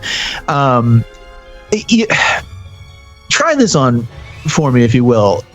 I kind of, on a subsequent viewing of this, after the first time I saw it, I kind of felt like this was the reverse of Luke and the Emperor. Whereas the Emperor was trying to goad Luke into being to adopting the dark side, Kanan was trying to push the Bendu a little towards the light so that he would do something. He would do something noble. He would do something that would help. And in doing so, the Emperor failed with Luke and ended up pushing him back farther to the light, to the point where Taxus, you said something very eloquent in a previous episode about that reckless love that Luke had for his father. And, Luke, again, exhibited that trait and helped redeem his father. Well, in this case, despite all Kanan's good intentions, and I thought was a very eloquent way of trying to convince Bendu to do this, he pushed the Bendu too far. I mean, he did something, but he didn't care who he was getting. It was, get off my planet. I mean, it was old man Bendu, get off my yard, get off my planet. Pretty much. And so, raining lightning down on everybody, and he kept yelling at Jedi Knight Kanan Jarrus. And so I'm struggling with this character. At the beginning of this season, when we were introduced to him, I'm falling into trap, and I admit this, that this neutral middle ground is supposed to be something a lot more Zen than, the Jedi always try to maintain this Zen feeling about them, that they were above all these petty things. Well, Bendu seemed like he was, he looked at the Jedi and laughed. You call that Zen, you call that being calm and collected. I'll show you calm and collected. Yeah. And, just the way he talked to Kanan. And then he just completely loses it here because the war was brought to his doorstep. Right. And I don't know, maybe it's just me, but I kind of felt like he got provoked by words. And if he hadn't done anything, he still would have stayed hidden. And it's not like the Empire was going to set up a base on Adelon. There wasn't any value to that planet. Yeah, that's very perplexing to me too. I just don't. I mean, I don't know. I guess it was a way for Kanan to find himself, but I'm with you. Other than the fact that he looked really cool as a giant cloud, which I thought the Bendu, I had thought of him as like a deity of some type, but I don't know. I'm the fact that they could focus on the cloud center and shoot him down, seemed a little weird to me. I thought he had kind of transformed into something higher level, like, just showing his true being or something when he was the cloud. But I'm still confused. Yeah, I'm confused as well. Like I always thought of him as the lion turtle from Avatar: The Last Airbender. Yes, and he's just so connected to the Force, and he is the will of the Force, and the Force really doesn't take sides, because look, all the Jedi Order came to an end, and he even says that. And the Empire took over, so like things happen, and it's just the will of the Force. And but at the same time, yeah, you said it, like he was provoked by words. Like what why? Right. Yeah. And we just don't know those answers yet. And I'm really curious to know whether we'll see him again in season 4. Yeah. He's definitely not going to be, Kanan's not going to be on his good side.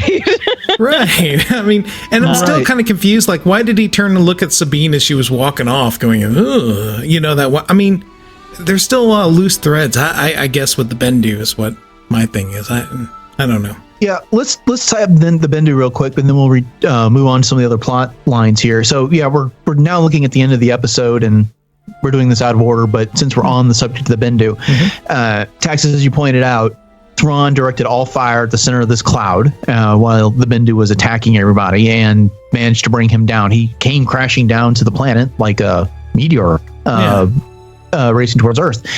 And then he has that exchange with Thrawn. Like, you have no idea what I am. I'm beyond your understanding.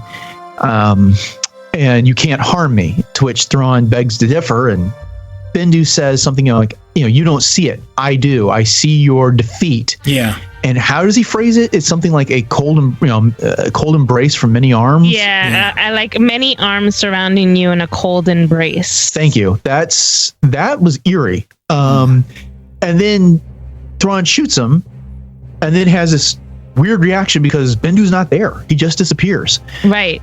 So what does all this mean? What is it that Bendu is seeing in Thrawn's defeat? Why did Bendu get killed and do an Obi-Wan Kenobi, becoming more powerful than Vader could ever understand? Or did he use a force power and disappear? What just happened?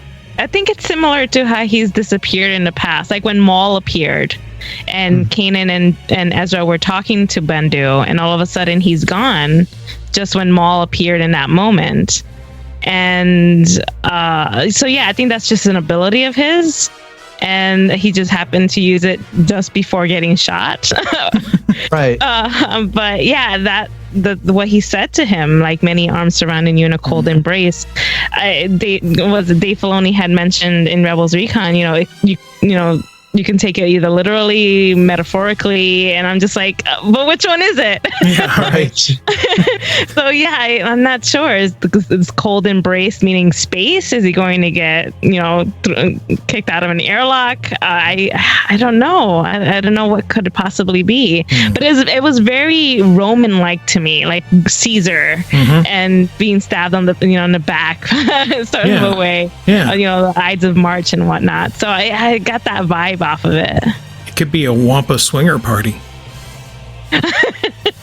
Good Lord. Well, I mean, that'd probably end up killing anyone, But he had that kind of prophetic clarity at that point. It almost okay. I know we differed on whether Maul was actually seeing the future or not, but it kind of reminded me of that scene where Maul's like having clarity of thought or something, but Maul clearly died, and I don't think the Bendu did, because he was even afterwards, and everybody's standing around going, "Oh, what'd you see?" Plus, the blaster bolt hit the ground because there was the blast mark. So right, yeah, I was gonna say that too, Taxus. At first I thought he had done the Kenobi thing, where he allowed himself to be struck down, but then on the later show, I did see that blaster bolt hit the ground, and I'm not sure it would have gone through the Bendu. No. Which made me wonder if the Bendu was even there at that point, if he was doing some sort of a force projection. That's a good thought. I also watched the Rebels Recon, and I caught that comment about that Dave Filoni made, that Bendu saw something there, some sort of a weakness for Thrawn, and that he was speaking perhaps metaphorically about what was going to happen to Thrawn. And so I've been trying to figure out what that weakness might be, and I'm beginning to wonder, and please indulge me while I throw out my theory here, is if perhaps Thrawn does a great job analyzing his enemies and figuring out their weaknesses and predicting the things that they're going to do, but he's not so great anticipating the weakness of his allies or his underlings, because I would have thought he would have been able to predict that Constantine was going to do something rash, or that he was going to make a power grab or a grab for the glory there during that space battle. And that ultimately is what this was an Imperial victory overall. They smashed Phoenix Squad and destroyed this base and sent the rebels, running with their tails between their legs. But he did not achieve, Thrawn did not achieve all of his objectives in this. And it's because of the insufficiency of his underlings. Yeah, and we saw it in Iron Squadron when he had sent Constantine to deal with the issue, and Constantine almost died in the process. So he should have. For me, I thought it was just him trying to get rid of his close comrades, I guess, in those ranks, but it turned out to be just him analyzing them, not just the rebels, but analyzing the people that he works with. And I thought he would have left them out of the whole situation, but I guess he had no choice but to bring him in, and that, like you said, it ultimately was a mistake. I really like that perspective, though, of it being more of a defeat coming from the inside rather than from the outside. I think maybe he gets locked in a mannequin freezer. That would do it. All right. Well, I think we've tackled Bendu here, so let's kind of sum up the rest of this episode here. Or carbon freezing. Oh. Sorry to interrupt. No, it's like somebody tackles him, or a bunch of people tackle him. That may be the inside of the episode right there. So Ezra goes to recruit Sabine and Clan Wren, and so they, of course, help out by taking out the interdictor, which then allows Hera and everyone else to escape on the Ghost and the rest of the fleet to get away. I love that part of the episode. At first I couldn't understand if it was really dropping down onto the hull of the interdictor the most efficient, best way to destroy that ship.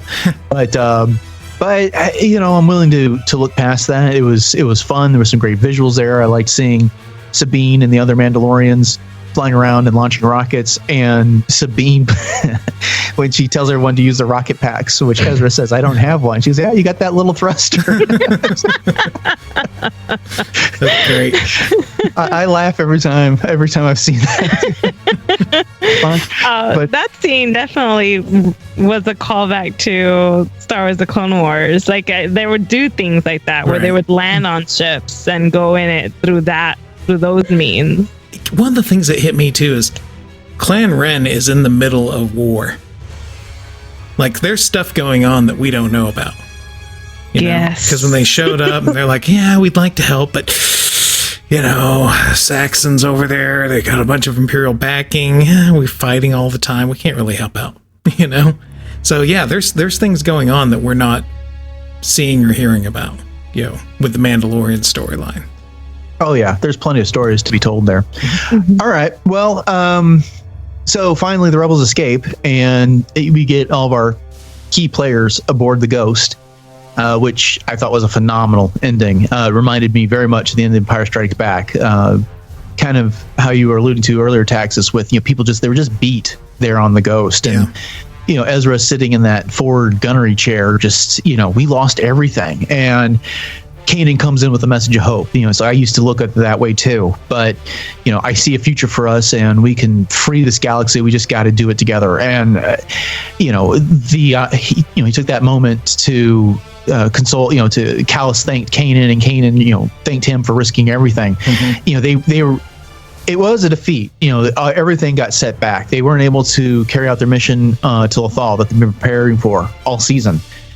Almost every episode, if it wasn't a Trials of the Darksaber type of an episode, had something, no matter how small, that impacted this finale. The shield generator that they found on Ghost Geonosis during the Ghost of Geonosis episode, all these things played into this, and it all came crashing down. All of it was for naught at the end of this episode. So I thought it was a spectacular ending to this episode. What were your all's impressions? I love the conversation between Kanan and Ezra, because at the beginning of the episode, Kanan's like, I don't know what else to teach you. And Ezra responds saying that I still have a lot more to learn about life, about being a good person. Yeah. And that moment at the end was a very teachable moment, because a kid his age, the only thing he's going to see is defeat. But Kanan, having survived so many of those type of moments, knows what to tell him and teaches him that, there is a future for us. It's up to us to make it happen. And I really loved that moment and how I connected to the beginning of the episode. And for a second there, actually, at the very beginning with that conversation, I thought Kanan was going to kick the bucket in this episode, because it gave me the impression like, oh no, they're having a heart-to-heart talk. That means one of them's gonna die. But yeah, overall, I mean, this episode was spectacular. The finale was spectacular, and they were all defeated. I don't know where they're gonna head to next. They mentioned Yavin, but maybe they'll end up on Dantooine. I can't wait to see what's next for them. Yeah, I really liked the exchange with Kanan and Callus. Callus is the first one Kanan really revealed he was a Jedi to. Yeah. One of the things that I don't know if I noticed, or maybe I'm kind of kicking around, but do you think there's some sort of symbolism with Kanan and his mask here at the end? Because and he didn't do it all the time this season, but more often than not, when we saw Kanan, he was wearing that mask. And here at the end, he even makes reference to where he can see now, or not really see, I think figuratively speaking, see. Sort of like the Bendu was talking about. And that's when he's having that heart-to-heart with Ezra at the very end. Then I started thinking, the Bendu, and they started focusing in on the Bendu's eyes while he was given that prophecy. His eyes looked a lot like Kanan's. Like maybe Bendu was blind as well. I don't want to go back there, but I just got kind of hit with that. I just wondered if there was some sort of symbolism with Kanan taking the mask off, like he's no longer hiding. Because remember, in the beginning of this season, he was struggling with the blindness. That's right. Yeah, well, sight was definitely a key element of this episode, this finale, because Bendu makes a point to tell, to mention to Thrawn, you don't see it, but I see it. I see your defeat. So there was this. You're right. They did make a point of this whole this language around sight and being able to see things, and where things were murky, or now now things are not becoming clearer. And Kanan couldn't see what else he could possibly teach Ezra, because his training had come to an end early. He never really was a fully trained Jedi, but Ezra made sure to point out, well, what are you saying? I mean, you've taught me all kinds of things about life, and you and Heron, everyone has taught me so much. And so I think there's something to that sight. I think it is, where things were murky and what the future of the rebellion was at the beginning of the season. Even though they've suffered this big defeat at the end of the season, they've got a clear purpose, and they kind of know where they're going. The rebellion has been united. It's not these scattered cells anymore. Kanan, not only with Ezra, with Sabine, he learned how to be a better teacher, how to be a better mentor. And so he's achieved some sort of clarity over the course of the season. So whether it's an intentional symbolism or not, I think there is something to that. Do you think Callus is going to take Sabine's role? I would like him to be part of the Ghost Crew, mainly just to see what his rebel attire would look like, and to see him being partnered with Zeb for missions. But I don't see him replacing. More like just being an addition to the group, maybe sort of like Rex 7 or something. 007. Yeah. Oh, cool. Yeah. I'll get into my thoughts on Callus when we look forward to season 4 here in just a bit.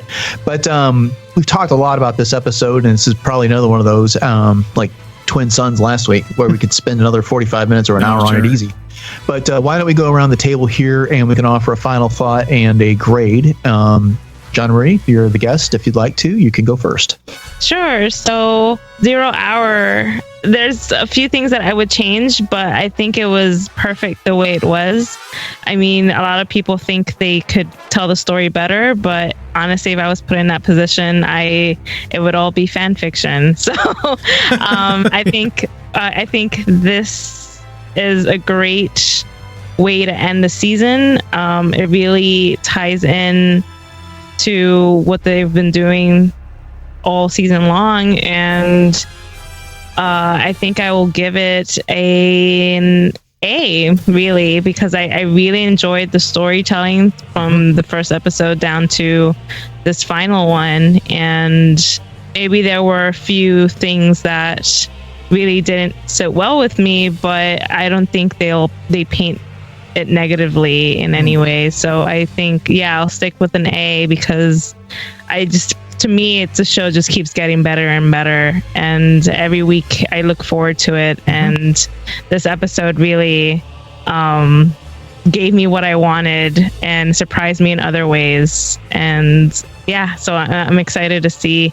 I guess what next season will bring. I'm like you. I'm going to give it maybe a 95 or so. Good mid-level A. The Bendu ambiguity is just driving me nuts, which maybe that, and plus a couple of little plot holes that we discussed earlier. Seeing Callus turn to the rebels was great. I love that. I'm glad he's not dead. Glad they didn't kill off Thrawn. And yet, you might say, maybe. And one thing is, we all thought that this episode was going to be about the Battle of Lothal. Yes, that's a great point. And it wasn't. They didn't even go near there. So they didn't get the chance at all. Yeah, yeah. And are we going to ever see it? I don't think so. Well, Dave was kind of promising we would next season in the Rebels Recon. So we may still see that yet, but I don't think so.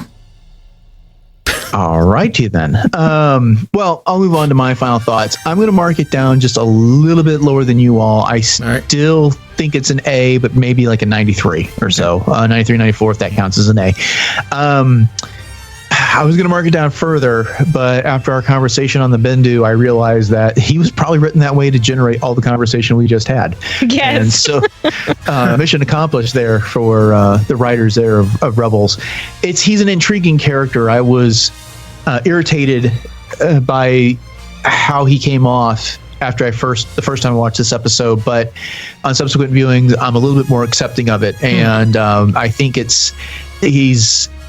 he's not the character I would have chose to put into Star Wars, but it's not just about what I want. He's an interesting character, and I'm wondering if we'll see him again or not.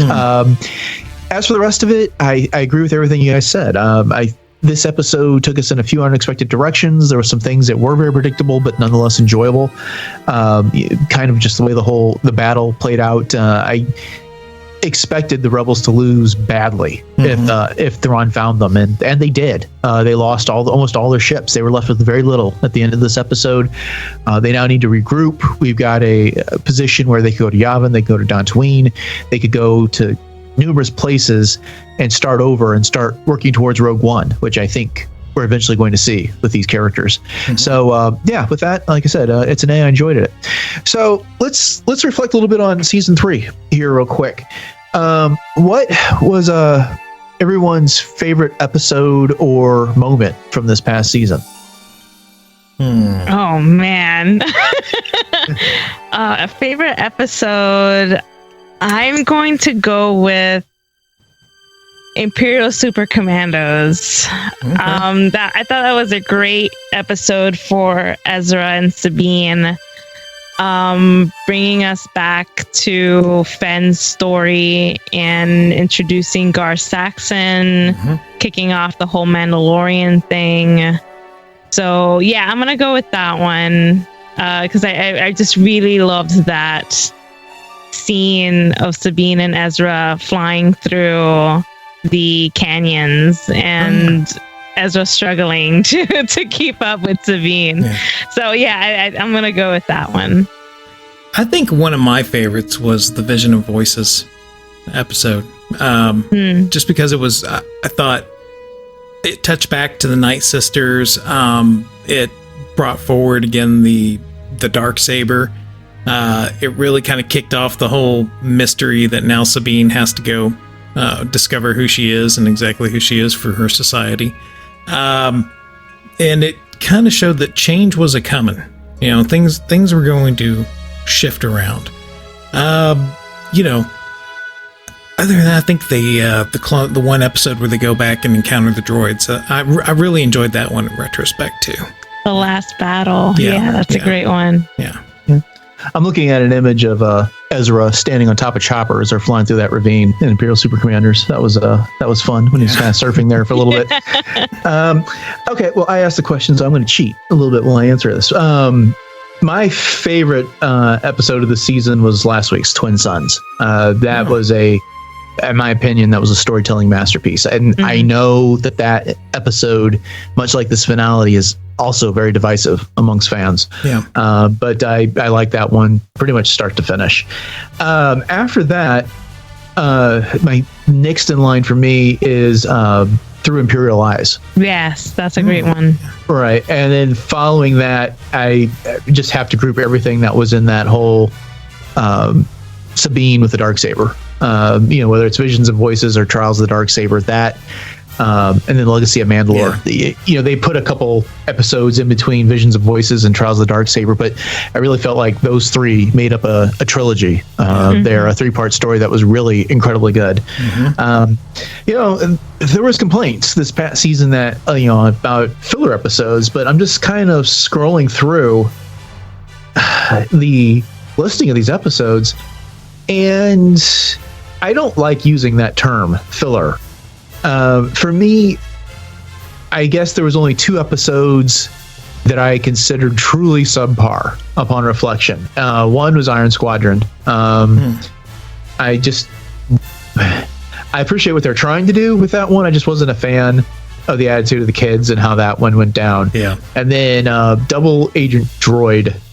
One. What's that? What? Yeah, that was not necessarily my favorite. Star Wars glasses. Yeah, well, I wear glasses. I appreciate glasses, and that just, I don't know. It just,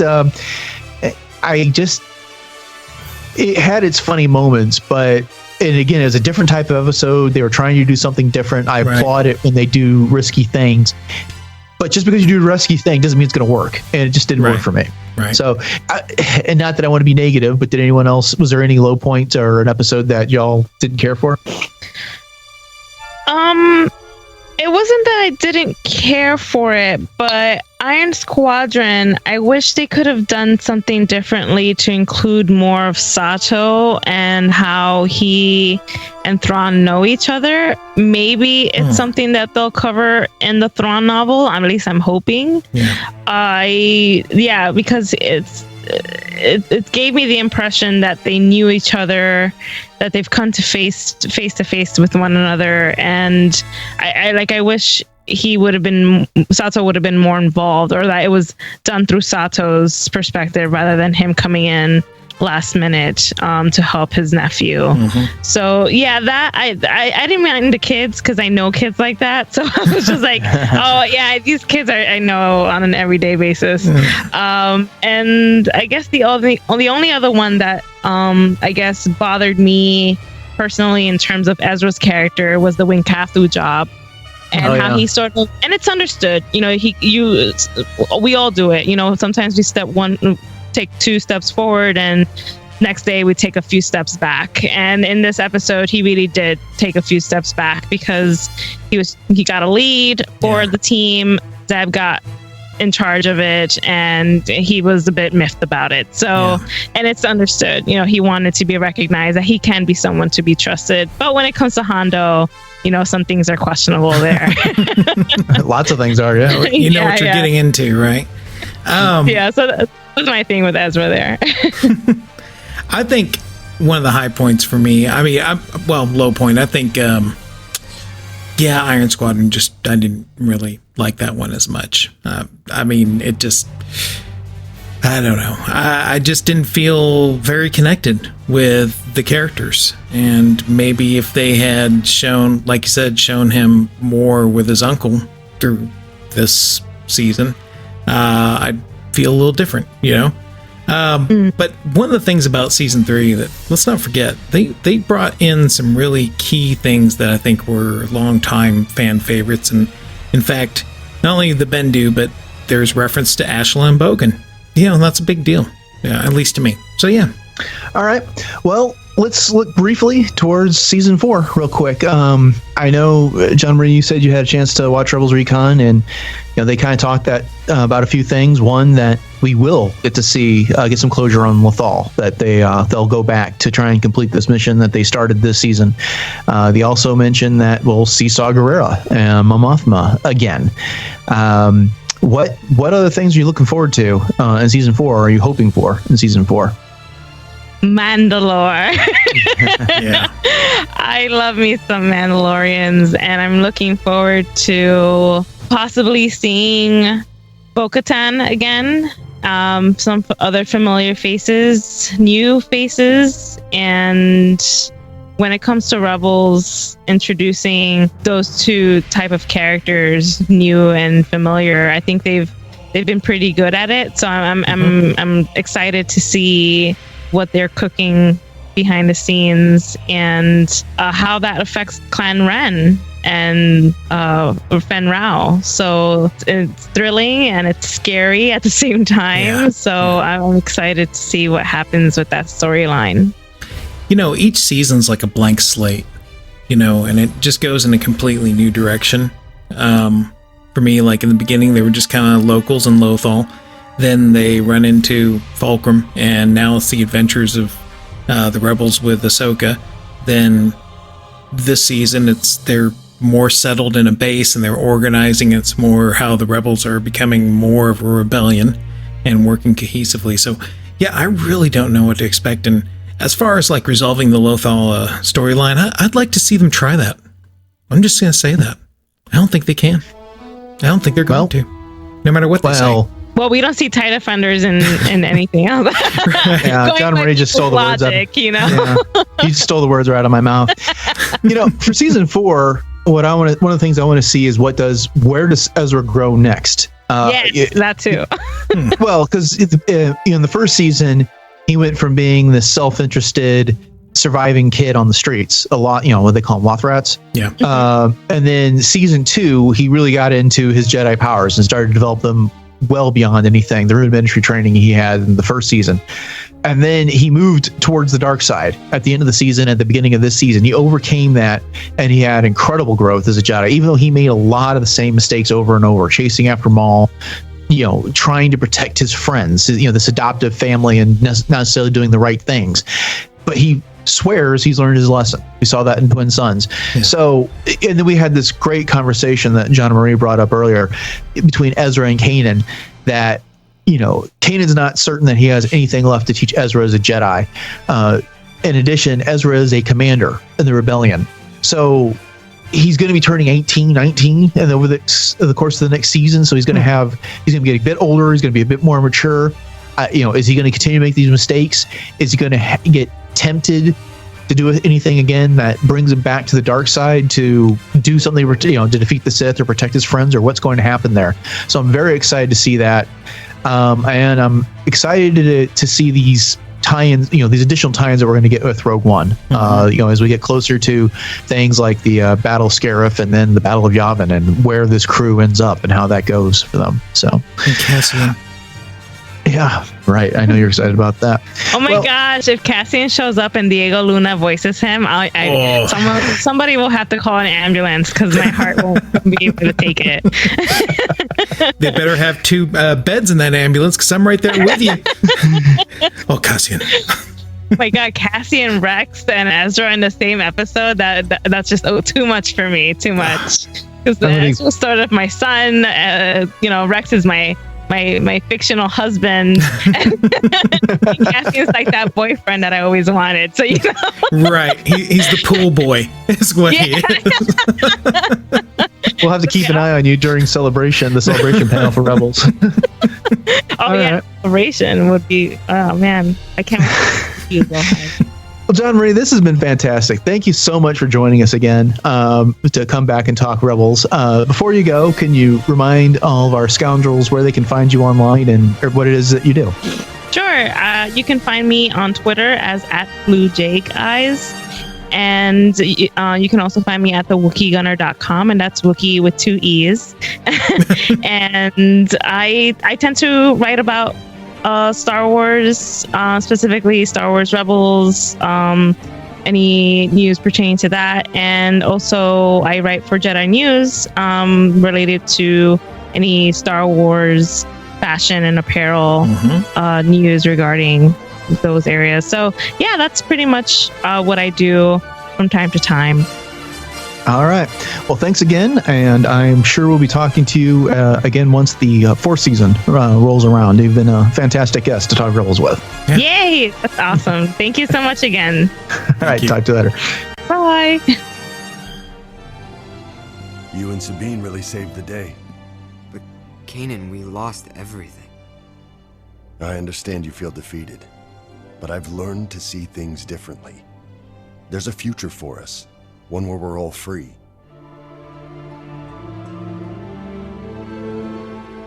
But it's up to us to make it happen.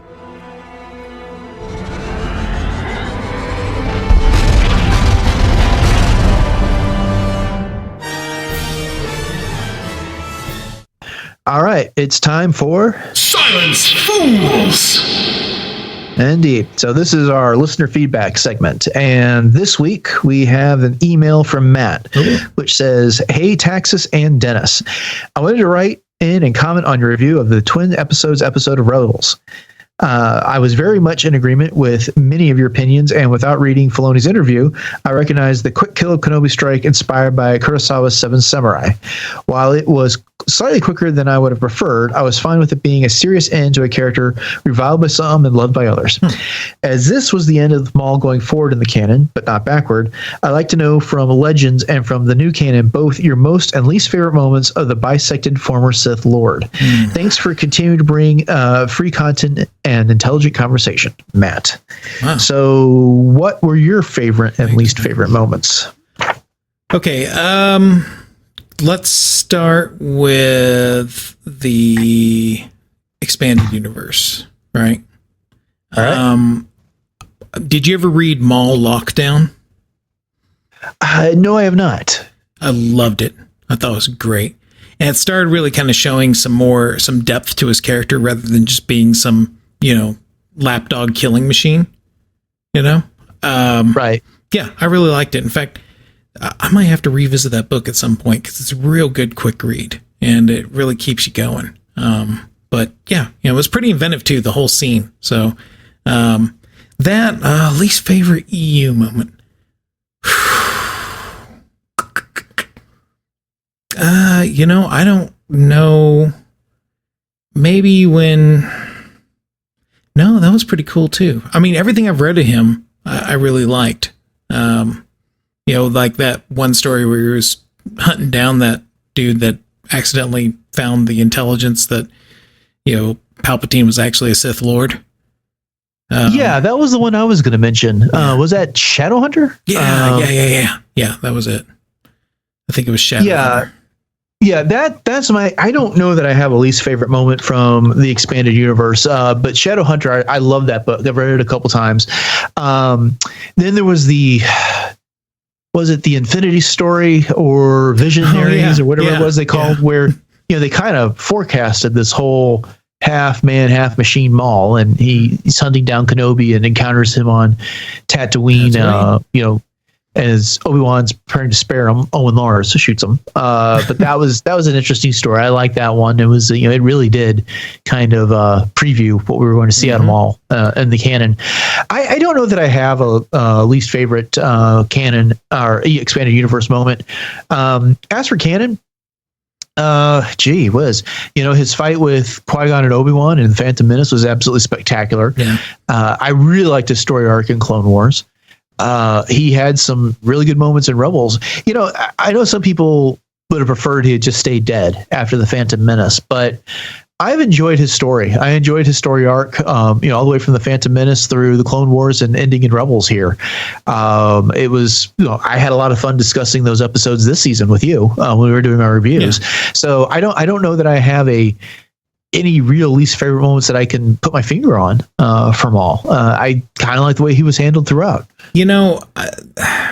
I accept it for what it is. I'm just going to say that I'm really, I don't know, when he kind of took over Mandalore, I was a little, Yeah, I could see that. I really like the way he did it. He did it as a shadow master, putting together the criminal organizations to kind of do his dirty work in the background. And then he staged, those incursions that they were making onto Mandalore only to have his death, the Death Watch take him out. I like that storyline. But I understand that this isn't for everybody. Right. And, then for, and that's forcing me to choose something, you know what I'm saying?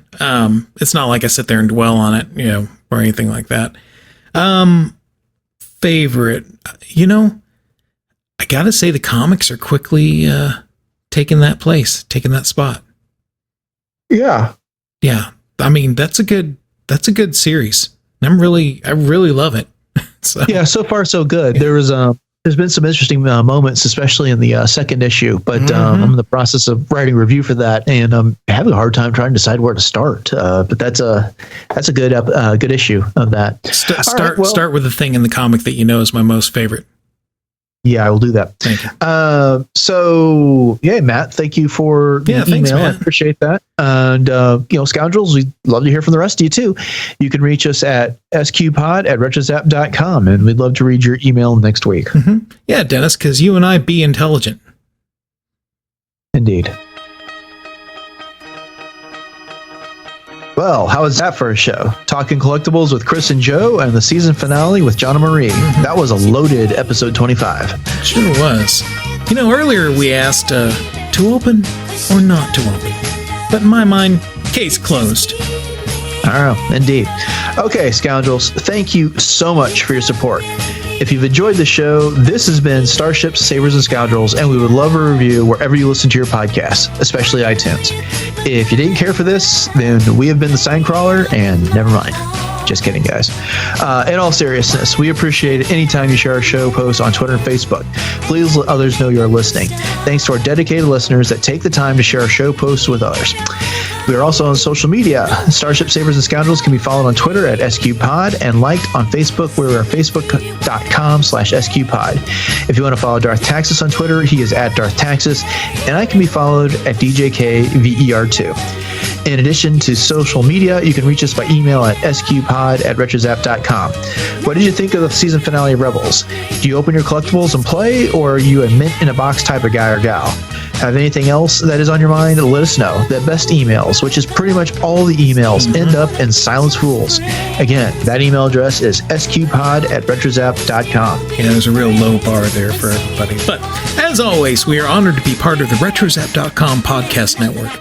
Please check out RetroZap for other great shows, including Brews and Blasters, the Yargcast, the Deucecast movie show, Dunecast, Skywalking Through Neverland, Classic Marvel Comics, Talking Apes TV, Techno Retro Dads, The Trade Federation, We Know Nothing, The Animanicast, Beltway Banthas, The Sandcrawler, and Kanada's Cast. And you also have the alternative of subscribing to the RetroZap.com feed on iTunes and getting all those shows in one feed. A special thanks to Aaron Lay for our show logos, and to James Volpe, the Sky Geek, for our The Good, The Bad, and The Ugly show logo. Thank you to Galactic Empire for the use of their music during Taxus' impromptu saber clash. And thanks to our guests, Joe Tavano, Chris Salton, and John Marie Macias. So here is the show disclaimer. Starship, Sabers, and Scoundrels is not endorsed, affiliated with, or sponsored by Lucasfilm and or Disney. This show is intended for entertainment and informational purposes only. All characters, music, and sounds are the intellectual property of the respective copyright holders, and all else is the intellectual property of Starship, Sabers, and Scoundrels, unless otherwise indicated. Whew, big show, man. Yeah. So, any final thoughts? Yeah. You know, we're coming up to a year of doing the show together, Dennis. And I've kind of grown partial to you. Sure. Well, that'll do it for episode 25 of Starships, Sabers, and Scoundrels. As always, thanks for listening and joining us. We'll catch up with you next time, and may the Force be with you. Special delivery.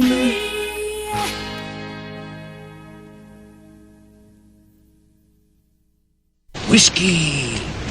All you want.